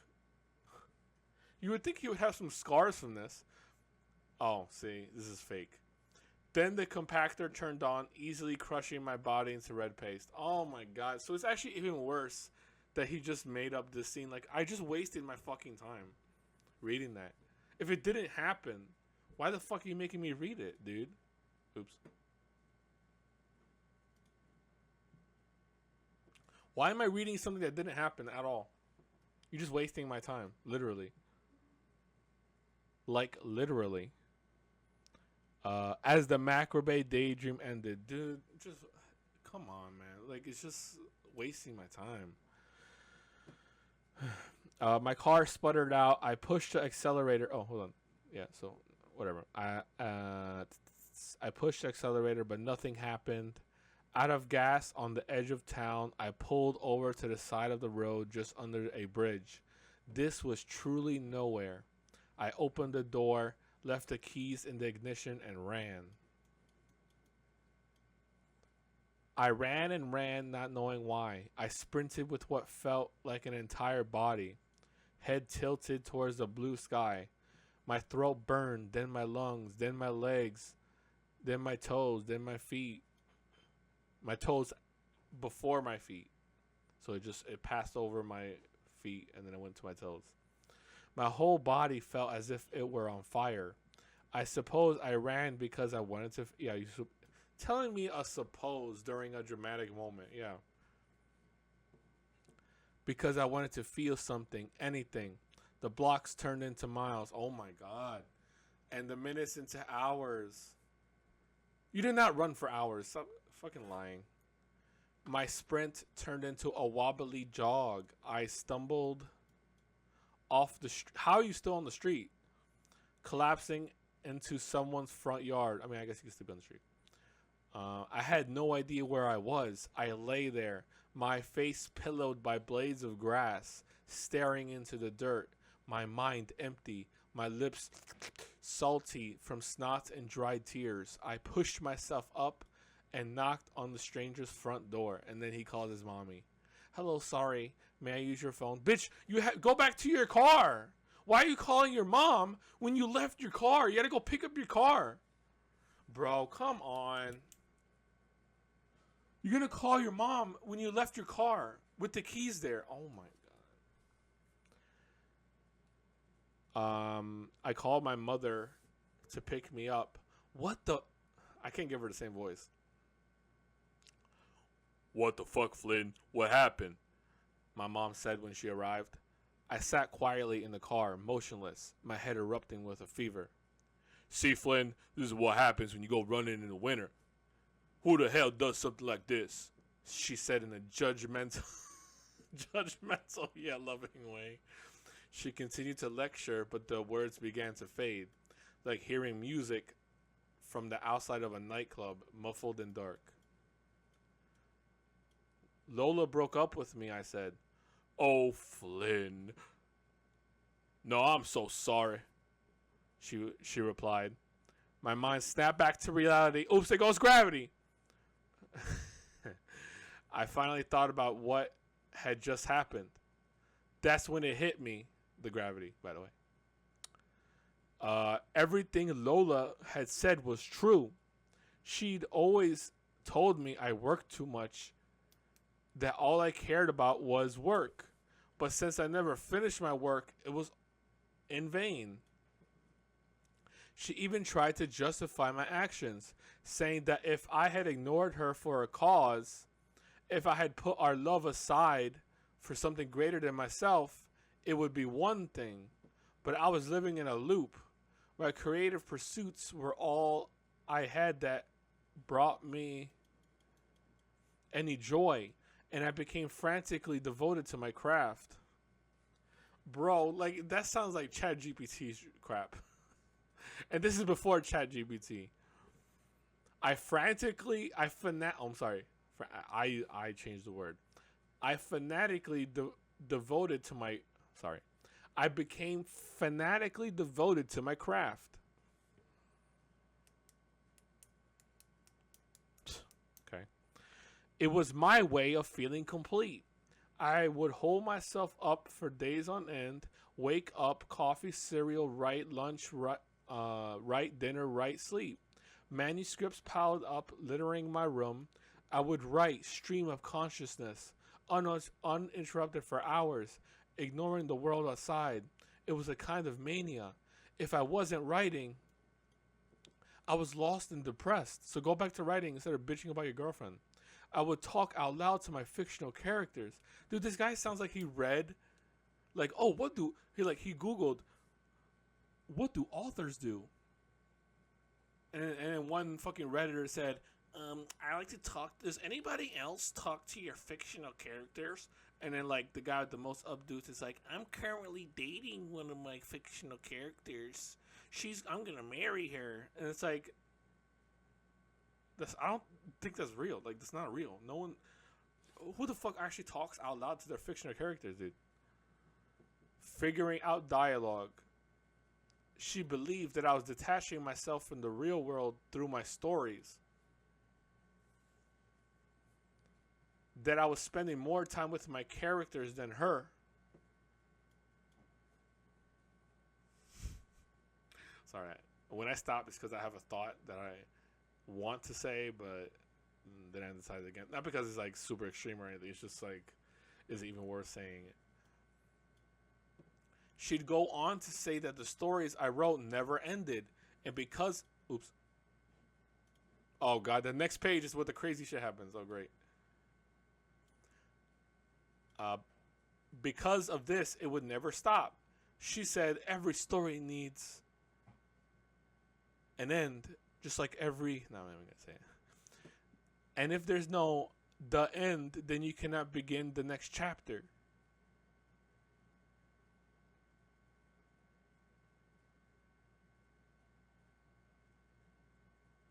She's talking about finishing a story. So how would you begin the next chapter if you ended it? You understand what I'm saying?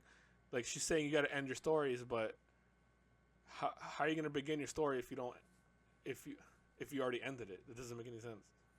That's how we know she's never written a book. That's why I'm so determined to finish my novel this time. That's why it's going to be my best work. That's why I'm so damn happy to have met Frank. Oh, we're in the present now. No, like, can I get like a little space right here or something saying that you're now in the present or whatever? The perfect candidate to be my best, to base my protagonist on. If I can't finish this, it's game over. I'm finally feeling ready, inspired, ambitious, focused. Before we get to that, let me explain the dark months that followed the breakup. The night of the breakup, after my mommy brought me home, I lay in bed burning up, experiencing fever dreams and bizarre hallucinations, phantom visions of Lola next to me, caressing my hair and then evaporating. My mother would periodically check in to make sure my fever wasn't what she would call ER worthy. 2 days later, the fever had passed, but my depression hadn't. You know in the movies, no, I don't watch movies, how they do that cool time lapse where hours on a clock spin by like seconds? Yeah, well, I want you to imagine that. Fuck you. But imagine every day feels just like a second. I was disgusting. I barely left my bed. Oh my god, is he gonna... I think, oh my, I'm not even gonna say it, man, but he showers and life turns better after the shower. Oh man. Oh lord. He just showered and life turned better. The lights never came on. I would hardly move. Maybe to go to the bathroom, but even that felt like an impossible task. I showered once a week. I don't know how you can do that. I would sleep for 16 hours a day. Then I wouldn't sleep for 3 days. Yeah, that's pretty true. I couldn't tell you if it was night or day, let alone the day of the week. I felt hopeless, not even sad, just nothing. I couldn't cry. The thought of writing was an unimaginable feat. It was a depression so low and flat that I couldn't even envision suicide as a solution. I felt like a fucking cartoon character because every time I saw myself, I was wearing the same goddamn outfit. Boxers, a white undershirt, and a burgundy robe. Plates of half-eaten sandwiches lingered on the floor. Bitch, finish your sandwiches. Encircling my bed, piling high, and finally being taken away in a blink of an eye. Oh, there we go. Bobby Hall's rap. There we go. A little rap sequence there. Dude, to be real honest, if this guy's a supposed rapper, he should really be putting some more rhymes up in here. Like, there's no, like, delicious prose to be read here. You know what I'm saying? Just like those...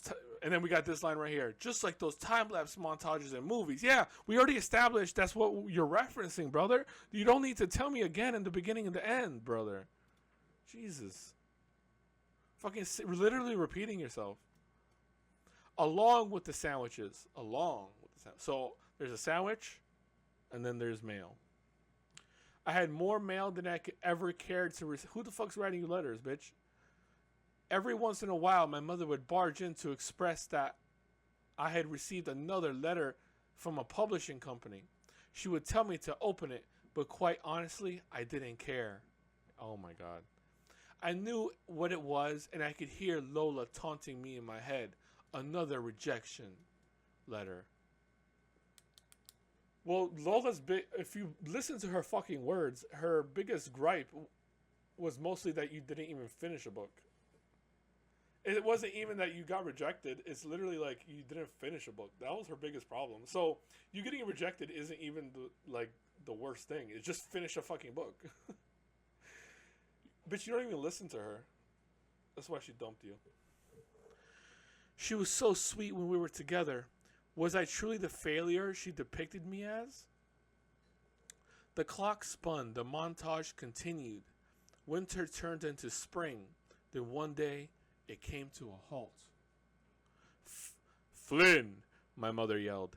Today is the day you're going to shower, shave, and put on some clothes. Read this letter and rejoin society. I'm sorry to say, I just changed the voice.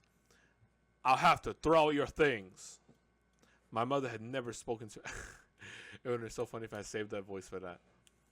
I couldn't tell if she despised me or loved me so much she felt compelled to make such grave threats. Threats she was prepared to act on, given her tone. I don't know why I gave up, but I did. I went to the bathroom and shut the door. He's literally going to pull the I took a shower and life turned better. Oh my God. I pissed and turned on the sink and shower. Why would you turn on the sink and the shower?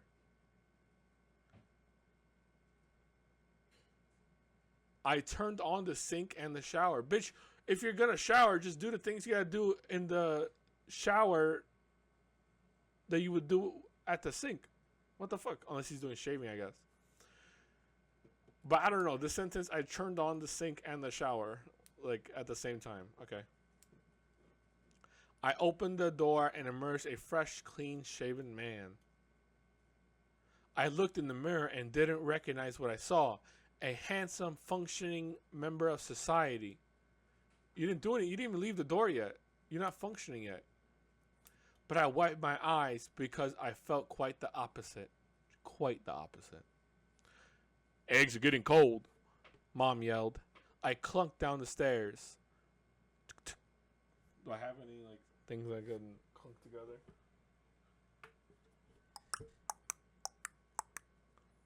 I clunked down the stairs and took the seat in the kitchen, my eyes squinting from the bright sun through the window. There's my boy, my mom said. I can see your face, Flynn. I love that face. She had a big smile. I grabbed one of the many identical letters from the little mail area next to the rotary phone by my mom's recliner. Damn, brother, I had to read that nasty line. It was like, buy the thing on the left of the other thing in between two things. Like, that's such a nasty thing to read. Another rejection letter. We regret to inform you. I opened another letter. We have considered your manuscript, and while there's elements of promise, it is not... Bitch, just finish the fucking book. I felt the weight of my body returning to its depressed state. Dude, to be like... The author does not understand. If you don't have a reputation, no one's gonna buy a unfinished idea from an author with no reputation. Like, he doesn't understand this. Like, just from a business perspective, why would a business even do that? It's not like the invest like.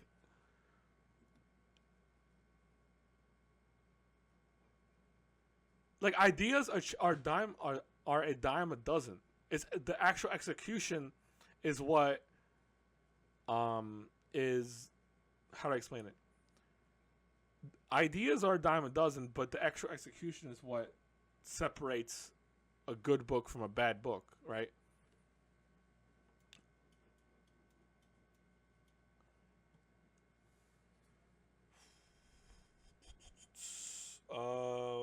I opened the letter. Oh God, dude.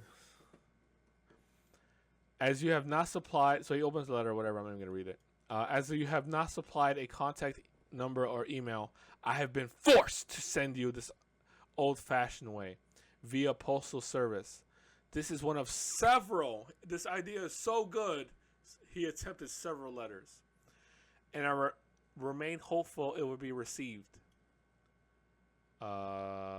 The concept for a realist novel set in a suburban supermarket and its execution and your initial sample pages are enough to validate. This doesn't invalidate what I just previously said. Just want you guys to know that, because that's still not enough. Are enough to validate what I first saw in you. Great promise. The plotlessness of the work is part of its allure.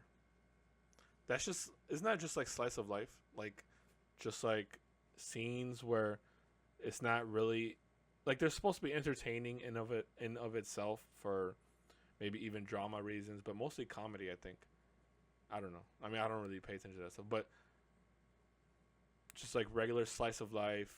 I don't know what would make it enjoyable. Personally, I think it would have to be funny, but I don't know. I would have to actually read them to know the allure of it. The plotlessness of the work is part of its allure. It's so contrarian. Anyone can write about mythical worlds, murderers, heists, and far-fetched romances. But this mimics how life is lived. Okay. So, I want you guys to keep this in mind. This book is supposedly taking place in reality. Just think about what we've read so far. Does it make sense to you? Does it seem... Because if it does to you, the next few pages are not. So this man is saying that, oh, your book is so realistic. Bro, this book we are reading right now makes no fucking sense, okay? It's just like... The best way to put it is, it's someone's first book, as I said before. Okay? But Jesus Christ, man. I think it will... Oops.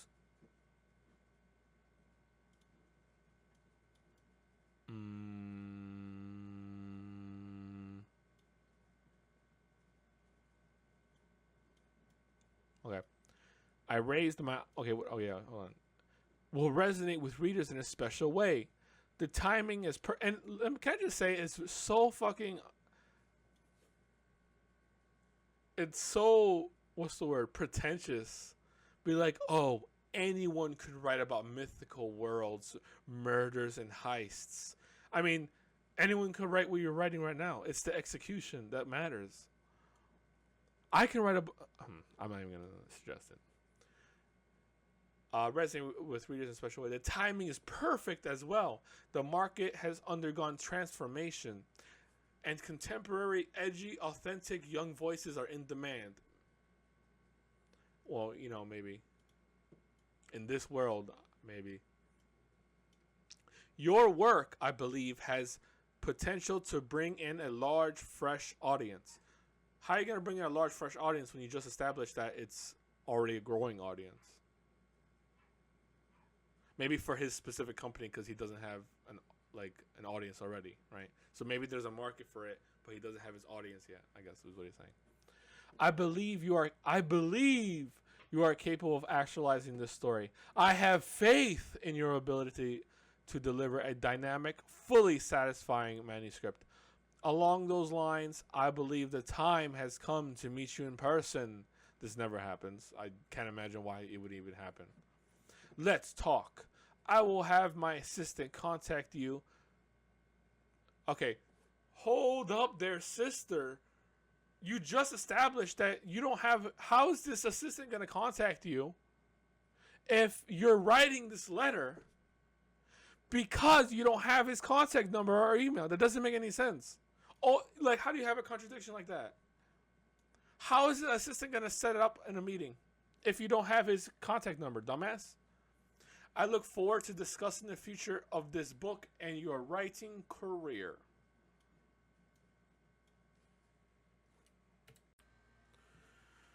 All right, reading again.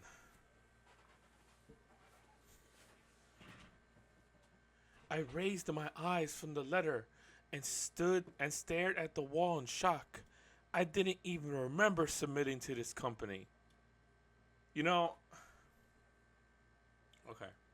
So, I'm just going to have to say it because I've been skirting around it this whole time. Kind of, in a way.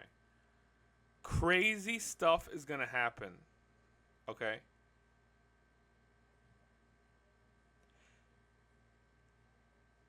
And the character himself is crazy. Right? However, probably the most craziest stuff like this happens in reality. So let me put it to you again. Part of the story is about someone who is insane, who has a tenuous grip on reality.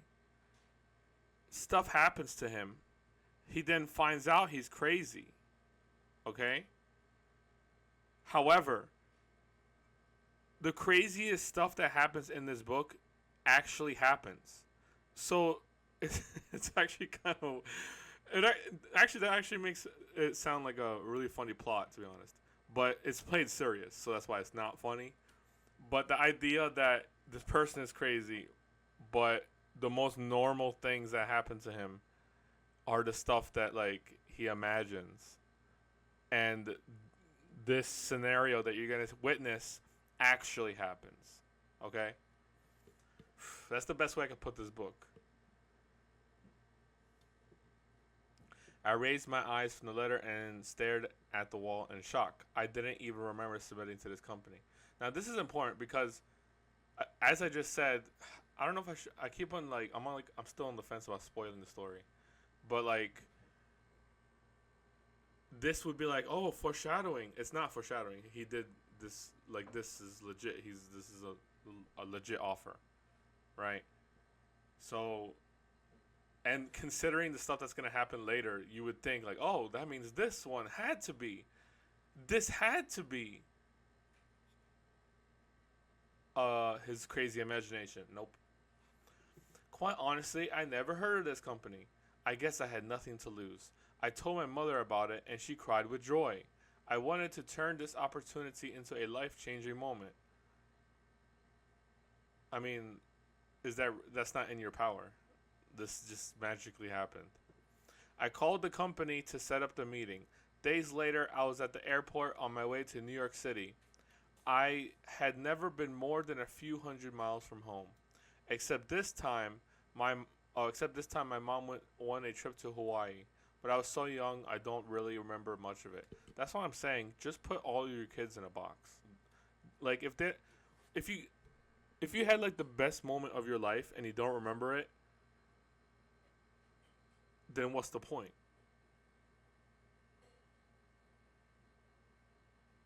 And that's the thing. It's like, and if when you consider that memories are tied to emotions, right?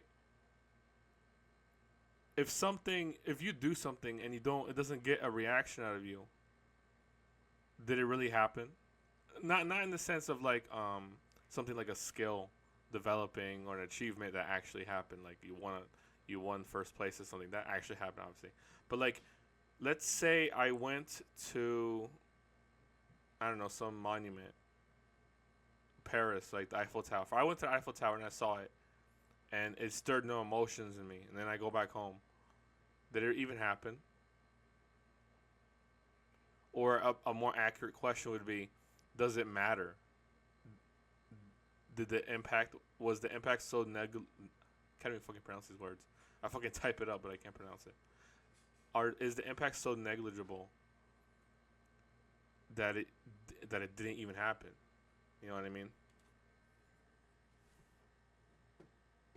I told my mother about it, and she cried with joy. Blah blah blah. Called the company. Went to yeah. This was the craziest experience of my life. Again, he's saying this stuff, but this is 100% legit. So I'm actually telling you this, and it I'm priming you because this is 100% legit that happens. Okay. It's insane how someone's fortune can reverse overnight. Oh yeah. Just take a shower, everybody, and everything is better the next day. I'm glad I persevered and kept going through months of despair. Try years. This was the craziest experience of my life, and he only went through months, man. This was the craziest experience of my life. Sorry. Maybe I should get really close. I gave my mom a hug and kiss when she dropped me off at departures. Should departures be in capital? I was flying JetBlue. Going through security was intense. For me, it's really intense because I look like someone you should not let on a plane. I had to take off my shoes, belt, and jacket. Oh man, I had to damn near strip down. There was a woman in front of me with a little rat dog in her purse, with a bejeweled collar and name tag that said Coco. She was what you would imagine Paris Hilton would look like in her late 40s. Pseudo rich, fake Louis Vuitton. I'm pretty sure Paris Hilton has. Didn't she go get broke or something? Maybe that's why he's saying that. I don't know. But isn't she actually rich? That's like the whole thing. Spray tan, leather skin, plastic nails, and makeup that was caked on. She was acting all crazy, causing a scene. Yelling, saying how she was about to miss her flight and had to get to her plane. You know the type. Yes, I know, author. I know the type. She was the kind of person who felt she was more important than everyone else. As I waited to board, I sat down and pulled out my moleskin. I started writing about the woman, just in case I wanted to base a future character off of her. I must have been writing intensely because the guy next to me spoke up. Alright, I need to mentally prepare myself.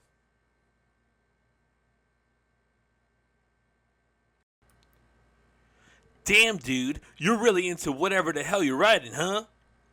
Oh, yeah, man. Yeah, man. I feel like when I have an idea, I've got to write it as quickly as possible because multiple. That's one of those words that you write, but no one would actually say in real life. Therefore, a character would never say it. I mean, I don't want to say therefore because that's not always the case, obviously. But you, just like multiple, like he's not again. Like, okay, I don't want to say no character would say that. This character would not say that. Multiple, like he's like that would be like some kind of autistic character. Multiple, you know what I'm saying? It's not, especially since he's obviously caught off guard, right? So multiple, it's just like that word really sticks out. At once. Okay, so he interrupts and says, "At once, and you don't want to forget the idea or miss out on the others coming at you," he said. Okay, dude. So these two people are strangers, and you're finishing his sentence, okay? So again, this is... I don't even... Let me just say it. Yeah, dude, totally. He extended his hand. My name's Brian. I'm also a writer. Oh, dope, man. I'm Flynn. I shook his hand. What kind of writing you do? Actually, I write for television, he said. Like drama? Nah, man, I write comedy. I love it because I just draw from inspiration from everyday shit, you know? He took a sip of his coffee. So, yeah, exactly. Okay, let me just read it because there's so much shit I can say and I'll never finish. And this scene, anything I have to say is going to ruin it for you. I don't want to ruin this scene for you guys. Totally. I feel the same way. Worked on any shows I've seen? I asked.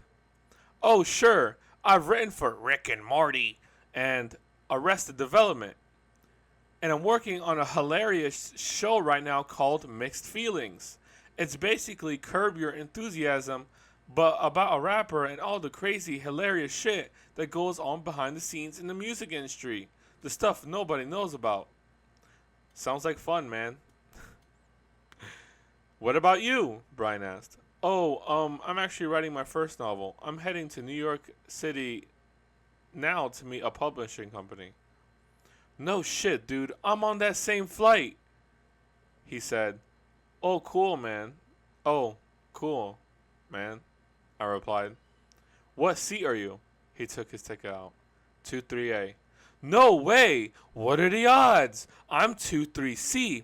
I pity the poor bastard who has to sit between us, he laughed.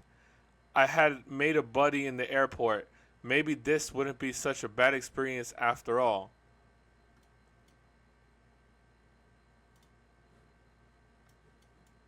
A few minutes later, we boarded the plane.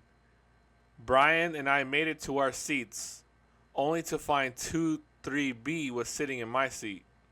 Of course, it was Paris Hilton's skeleton from security. Oh, excuse me, I said. The woman ignored me and fed her dog a treat. Who's Mommy Little's prince? She cooed. You are, you are. The dog began to lick on her lips as she kissed the dog back. It was disgusting. Any literary description I could give her would never be able to do the justice to the horrendous sight. Hey, lady, Brian said. You're sitting in my friend's seat. Get the hell up. She turned to us, shocked. First of all, I'm sorry, I'm just really tired. It's really hard to continue with the voices. I'll try my best. First of all, I'm supposed to be in first class, but my assistant waited to book the ticket until the last minute. And if I'm gonna sit in coach, well, I'll be doing it in the window seat. Thank you very much. Ding. The soothing The soothing airplane sound blanketed the cabin before a flight attendant made her announcement. Hello, ladies and gentlemen, she said. JetBlue would like to welcome you to this nonstop flight to New York City. The announcements continued, and so did the conversation with The Walking Dead's Paris Hilton. Are you fucking kidding me, lady? Are you fucking kidding me, lady? Oh, that's not, I thought Brian said that. I said, that's my seat. My buddy Brian here he has the eye. Has the eye. I hate to tell you, but wait, no. Actually, I can tell you with great satisfaction. You're in the middle. Now move. No, she said, staring out the window. Dude, this lady is crazy. Brian whispered, okay, let me finish the scene. Listen, I said to her. You can't just, I can do whatever I want. I can do whatever I want, she yelled, her eyes growing wild like a villainess. I deserve this seat. At this point, half the plane was staring at us. At this point, half the plane was staring at us. I wanted to choke the woman out, but obviously I wasn't going to do that. Brian, on the other hand, looked like he was going to pop. Excuse me, what seems to be the problem here? Asked the flight attendant. Well, this lady. Nothing is the problem, thank you, the lady in my seat said. Okay, said the flight attendant, then looked at me. Well, sir, you're going to have to take your seat. I like how she bought it. This lady is in my seat, I said, then explained the situation. Oh, said the flight attendant, understanding. She turned to the woman and her dog. Ma'am, you're going to have to move. No, I was supposed to be first class. The flight attendant was taken back. What a bitch. She said under her breath as she walked towards the front of the plane. A minute later, the captain came back and told the woman she needed to leave or she would be escorted off the plane. That didn't go well. 2 officers and a U.S. Air Marshal burst into the scene, dragging her down the aisle with her little dog. The entire plane clapping and hollering. I will sue this entire airline, she screamed. That's when Brian shouted, You jet blew it.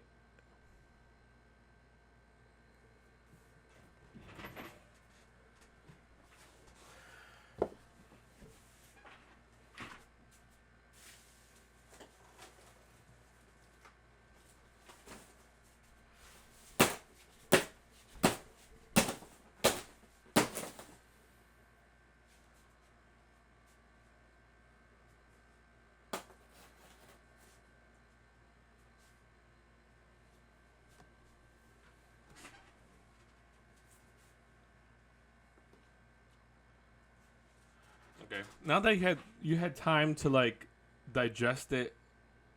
Okay, let me put it better. Now that you had time to like take it raw, let's put a condom on and come back, okay? Because this was the most disgusting experience. Again, I just have to like remind you. Okay. So let's just start from the beginning, okay? All right. So first of all, what is the point in this scene? Because Brian does not come back later. Oh wait, I'm sorry. He okay. I'm just gonna say from the he does not come back later. We'll just say that because he has no relevance to the plot, so he does not come back later. Okay, so what was the point of this scene? Did Flynn become a better or worse person? Did he sacrifice something? Okay, that is like the for a scene to have a purpose, right? Something needs to change. The character needs to gain or lose something, and possibly gain something and lose something. His ideas need to be challenged, and I'm not saying all of these need to happen, but these are like, if you're asking yourself, is this scene relevant at all, or do I need this scene? You gotta ask yourself, does the character sacrifice something, or does he gain something? Does the character, now I don't want to say just this, right, because then it's just an exposition scene, but does the character learn something? Is the character's ideas challenged? Now that's important because that's a building block towards the plot, right? How he's gonna if he's gonna change, right? Because you could be writing. I don't want to go too deep, right? But is the character's ideas challenged? Does he gain or lose something? Like, what is the difference between the beginning and the end of the scene? Okay. Now, I'll just like a book, like I'm trying to say like less, but a book. I can't say like. Bad Omens, right? That's a comedy book. Now, I picked one of the scenes and I read it, and I could tell you that essentially, from the perspective of the plot, this scene that I just read to you and that scene are the same. However, the difference is that scene was actually entertaining, right? So it's just like, even though the scene had no impact on the plot, the reader is not angry because you successfully entertained them, right? So if you don't entertain them and it does not move the plot forward, then you have wasted the reader's time. So is this scene funny? Now it's funny in an ironic way. It's so bad. It might not even be funny. It can also be cringe. It's cringe, right? But it's also it's not funny. I mean, it's sad. Really, it really is just a horrible experience to go through. Okay. And nothing here is relevant. None of these characters come back. His experience on the plane changes nothing in the plot whatsoever. Okay, so the scene has failed in every purpose of a scene. Has failed in every aspect that it could hope to achieve. Okay, so now let's continue. Let's go back to it. Okay, let's dissect it. Okay. Okay, so why like this Brian? Is he like a because I almost called the author Flynn. The author has okay. Flynn keeps on the main character. Oh, I'm sorry. It's actually the author. The author keeps on referencing real people, right? Now, is this a real person you're referencing? Like, is Brian? You didn't give a last name. Brian. He would give his last name. I feel like he would give his last name. So you just inserted this guy, and he's such a fanboy for Flynn. Like, you just see a dude writing, and you're like, oh man, he's so interesting. And then Flynn is like giving like nothing back. This is literally Mary Sue, but from the guy's perspective. It's Gary Stu, dude. It's like I've already read like 2 or 3 girl chick books, okay? And it's always like a girl who is just like normal and has like no personality. And then I don't know why they always talk about how they're not dressed properly and they look ugly. And then that's when the guy that falls in love with them. But it's always like this completely average woman Well, not really, because well, not that's the whole thing because it's not 100% true. Because sometimes they're super successful for like no reason, like they're a top lawyer at the top law firm in the top New York. But it's just like you don't see what unless they have a hot body, but you don't really see what any character personality traits that anyone would be attracted to. And it's just here. Like, why is this guy like on it riding him? You know what I'm saying? Like, what about you? I'm actually very successful, and you're very interesting. And then they're already calling each other friends. What like? Okay, yeah, you guys are both into writing, but that doesn't mean you're instantly friends. It's like it's so forced. I had made a buddy in the airport. Maybe this wouldn't be such a bad experience after all.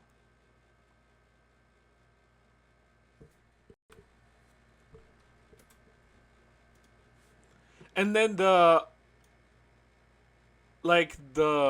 solidarity, and then everyone literally the everyone got up and clapped. You can't make that shit up. I mean, he literally did. He put it in his book unironically. He put the everyone got up and clapped unironically. Okay, and like when I read that scene first, the first time I read this book, I had to put the book down for 3 days. I couldn't read it again. It was just so much cringe. Like I, it was just cringe overload. I couldn't believe it was serious. All right, and it doesn't end there. Like well, I would say this is in like the cringe. I would say it peaks in cringe right here, but the fantastical nature of it does not end. Okay, we're gonna see it in the next paragraphs.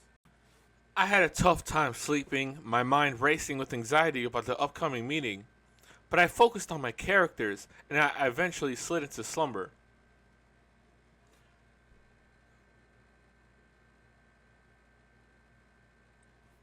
No, I'm sorry. I'm just thinking about when I used to do that. I don't do that anymore. I haven't written in a while. That's why. But even then, I don't know. Yeah, I did. I did. No, I mean, no, not. I didn't just think about my characters. I literally just played out the scene in my head as I slept. I kind of wish. Oh, Brian and I never exchanged info. I kind of wish we had. He was a cool ass dude. One of those people you remember till the day you die. I peered out the window, overlooking a rapidly approaching metropolis, Roach City. Butterflies bounced in my stomach. Outside the airport, I jumped in a yellow cab and went straight to Midtown Manhattan. The cabbie dropped me off at 42nd Street and 5th Avenue, not far from the publishing company. I've never been to New York City, and damn, let me tell you, this shit was wild. I had to ask a bum. I had a bum ask me for change, and Real Housewives looking lady shoulder checked me all the way. Where are you? Shoulder checked me all in a matter of minutes. So as a real hardcore Niker, I can tell you, that's legit. Although I don't know if a woman has. Let me see. I mean, there's times where you're walking behind a woman. I know that sounds weird, but like you can kind of tell that she's afraid of you, and it's just like, well, what do I do? Like, because I'm sometimes I walk a little faster to try to pass her up, but I don't. So let me just tell you this awkwardness that happens. Okay, so I'm walking, and there's a woman in front of me, and she's walking. She got there ahead of me, or whatever. I'm walking fast. Now I'm walking kind of fast and kind of slow because I'm trying to wait for an opportunity to walk past her, but there's not enough space in the sidewalk to do it. And you can kind of tell when they're afraid of you in front when you're behind them. And I'm like, lady, I'm just trying to get past you. I'm not even like I'm like maybe 3 or 4 feet away. It's like I'm not like up their ass. They usually don't do it more than I sound like a professional, but they usually don't do it more than twice. Like twice after the second time they do it, they either realize that you're not gonna hurt them, or they do like believe that you are, and they walk faster. So it's that, but they don't check over their head like a third time. I know I sound like I've calculated this, like I've put it all in the Excel sheet, but that's from my casual observation. Pigeons were flapping past my head. Cars were honking at me to get the fuck out the way. This was about as far from my town as you could get in this country. Have you tried San Francisco where they're shitting in the streets? Which, you know, New York, I always say is or I don't always say, right? Don't want to connect to myself. New York is 3 steps behind California. So if there's people shitting in the streets in San Francisco, give it like 1 or 2 years and New York will have it too. A few blocks of a walk and for those of you who have yet to experience New York City, for a first timer, it's extremely claustrophobic and insanely dirty. Yes, I can confirm this. And I mean big black trash bags sitting on the side of the street. That's not even the dirtiest part. And everything is loud, fast, and relentless. Half the cab drivers don't know their way around the city. They do. And insist you pull up directions on your phone to guide them. Okay, maybe. I mean, I haven't had that experience. But all this aside, I must, maybe to be honest, they probably got better since Uber started competing with them. And there's also just GPS, but whatever. I must say, it's a beautiful thing to experience. It's not beautiful. It's electric. I was happy I had made it. I mean, I guess I would be happy if I didn't have to live there. Right? I guess it would be a nice, like, damn, I'm so happy I don't live here. I guess that's the kind of happiness he would feel. A few blocks, because even from his perspective, he didn't say anything positive, right? So he said it, not me. That's the implication I'm getting. A few blocks of a walk, and I was in front of Darjeeling. Is he like a genie? Publishing's office. I checked in, and the next thing I knew, I was being shot up to the 36th floor in my elevator. Mr. Nortan's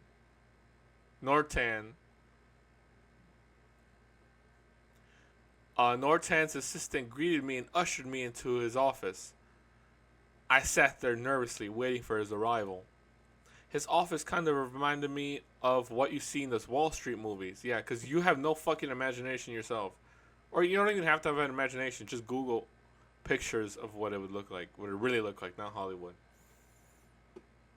You know, I don't know. I gazed over the desk in front of me, peering into the windows, through the windows in the grand abyss of New York City. I had never been so high up in a building in my life. On the desk, there were piles of manuscripts stacked high. I thought the CEO would have. I mean, I guess the way they paint him, they would kind of show him. Maybe he actually would read it himself. He does. He would be probably a character that would read it himself. But I don't know. Maybe I feel like he would be more organized. Books lined to the walls, floor to the ceiling. I don't know if he would keep it that sloppy. At the center of his desk lay a smaller packet, my 20-page proposal that had landed me a ticket to the big shitter. It had red marks all over the page. Check, check, check, cha-ching. There he is. There he is, Mr. Norton said with a big smile as he entered the room behind me. Hello, Mr. Norton, I said, standing to shake his head. Mr. Norton was my father. Mr. Norton was my... I did like 5 characters with his voice. Give me a second. Mr. Norton was my father. Please call me Ed, he insisted. Okay, Ed. Sure thing, I responded. Ed was a burly man from the South. Literally the perfect voice. The perfect caricature of the voice I've been doing for 5 other characters. The accent was clear as day, about 50 years old. Oh, we could do like a smoker's voice maybe. He had salt and pepper hair that leaned more towards the salt end, and he wore white jeans, cowboy boots, a white blazer, turquoise undershirt, a bolo tie, and of course a white cowboy hat to match. Basically, the biggest cringe you could ever find in New York City, or even in America. To be honest, he looked like he belonged in Houston, Texas. Why the fuck would you come into New York, dude? In the beef, oops. In the beef business rather than the publishing industry. Now, son, let's just get down to it, shall we? He said it's raspy. We'll just pick half of what he said, half of the description. To me, this is an open and shut case. I absolutely love your idea, and if you can deliver, I prepare to cut you an advance check of $40,000 right now, and with the back end of $60,000 upon completion of the novel. Of course, in the meantime, you get yourself a new agent to oversee the contracts, but I guarantee you the royalties and the splits will be more than satisfactory. Let me make it clear though, son, to make this thing real, I need you to deliver this manuscript in 6 months' time, and that's not long. I need this book out next year. This was when it hit. Man, my throat fucking hurts. This was when it hit me. Ed definitely was in the right business. So what do you say? So what do you say? He said. I couldn't believe it. It almost didn't seem real. Keep that in your mind. I feel like I already spoiled it just by highlighting the specific things. 2 days ago, I was depressed, and then I took a shower, and then everything was.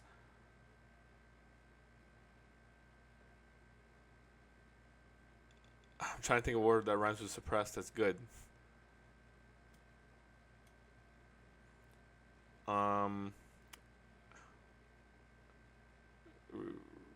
There's no good words that rhyme with depressed. Sleeping all damn day in my mother's house, unshaven, smelling, and counting sheep next to stacking plates of rotting sandwiches. Yeah, dude, just finish the fucking sandwiches. Today I was being offered a book deal. Without hesitation, I shook Ed's hand. He gave me some guidance on my proposal and sent me on my way with some books to read and few encouraging words. I know you can do this, son, and do it well. I'm very much looking forward to working together to make this a success. Talk soon. In a rush of inspired determination, I hurried home without even an afternoon's worth of sightseeing. The next morning, I was on a plane, heading back home to deposit a $40,000 check and to get to work. After I hit the bank, I signed a lease on my own apartment. I even went down to the shelter and adopted myself a dog to keep me company. At this juncture, I was single without too many friends, but then I took a shower, and now I have a dog, a book deal, and now friends.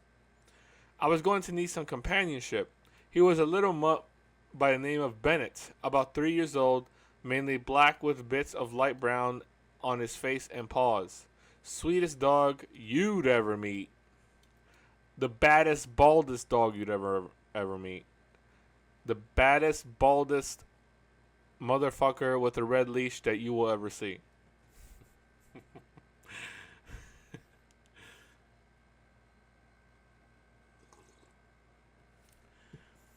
I'm the baddest, baldest motherfucker with a mustache that you will ever see.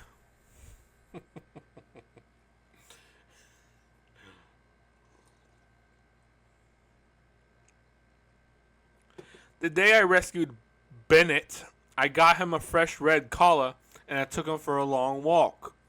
On our stroll, I'm actually just putting words sometimes because it just feels better to say it. On our short stroll, see, I added the word short.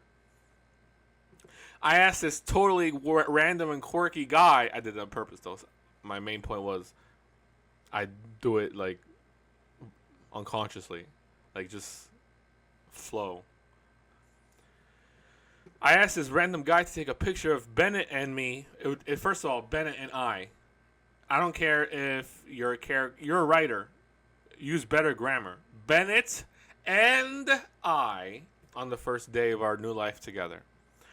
The guy looked at me like I was insane and stared down at me at the end of the leash. Oh, and stared down at the end of the leash, looking bewildered and scared like the dog was going to kill him. He took the picture anyway and then sped off. Really didn't like dogs, I guess. I went home so I could get to the business laying the groundwork for my novel. My writing style was like method acting. See, I can't even tell you what my writing style is because it's not like I Googled, oh, how do you know what your writing style is? You know what I mean? Like, that's exactly what he did. I don't know what the fuck my writing style is. Oh, what's your writing? What does that even mean? Is that like my writing routine? How do I. Is that really a writing style? I mean, if you want to say that the prose of your book is structured like acting, then fine. But that's your book. That's not your writing style. Now, okay. I got fully immersed in my characters. In an act of radical creativity, I would try to become my characters to make my writing come alive. To pull this novel off, I needed to get inside the supermarket. I needed real-life inspiration. What better way to discover the ins and outs of such a place than to work there? I checked the classifieds for any openings. I saw some help wanted at the movie theater. That wasn't going to work. I saw an ad for a personal aid to an old man. That wasn't going to work either. I had no interest in wiping some old guy's ass for him. I was getting desperate. I took a deep breath and looked up. I scoped out the apartment, which was empty. Just a bed, a desk, and a stack of books across my floor. My record player sat next to my bed, spinning with no needle scratching the surface. An old rotary phone with no cord attached to the wall was on my desk. It was more for show, more for the feel. Much like my Bluetooth typewriter.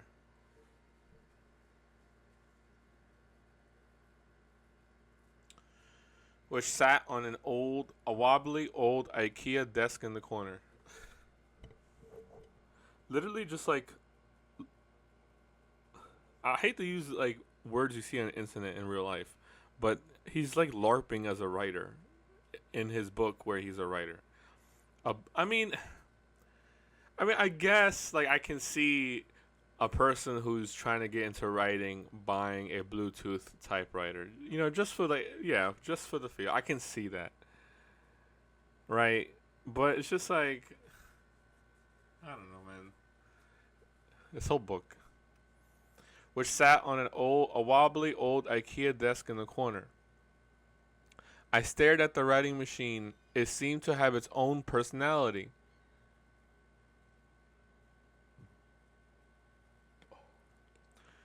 An aura even. I was overcome with fear. Fear that why am I so far away? Fear that once again I would not be able to finish what I started. That I was a shit writer. Yes, you are. That I was a born failure, a loser, a pathetic bum. Fear. Again, where's fear? That Lola was right. That I couldn't deliver for Ed Norton. That I'd have to move back in with my mom. That I'd be 30 with nothing to show for myself. Fear that I would turn out like my absentee father. You would have to get someone pregnant to do that, but who wound up a penniless schizophrenic who committed suicide in a psychiatric hospital. Wink, wink, nudge, nudge, foreshadowing. Oh.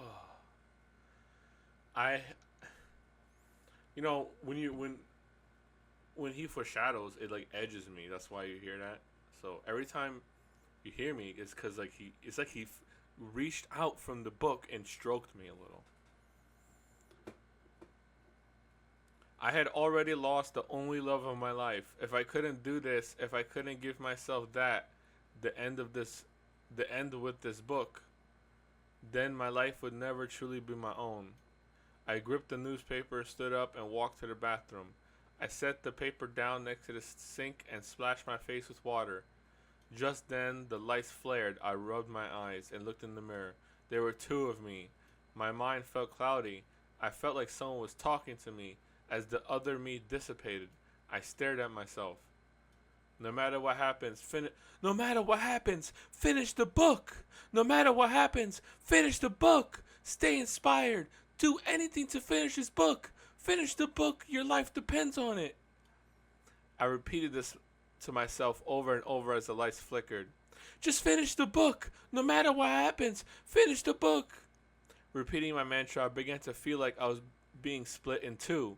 Like the old me was out of my body and there was a new me, and this new me was here, present, and yet not. I hate that bullshit. The yes but no. I couldn't control my thoughts or my body. My head felt like as if it were underwater. Flashes of numbness shot down my fingers. The lights flared again, and it felt like I could literally see this other me by my side, if for only an instant. I felt terror, but also comfort. I rinsed my face once more and looked down at the newspaper next to the sink. Muldoon's grocery was circled in red.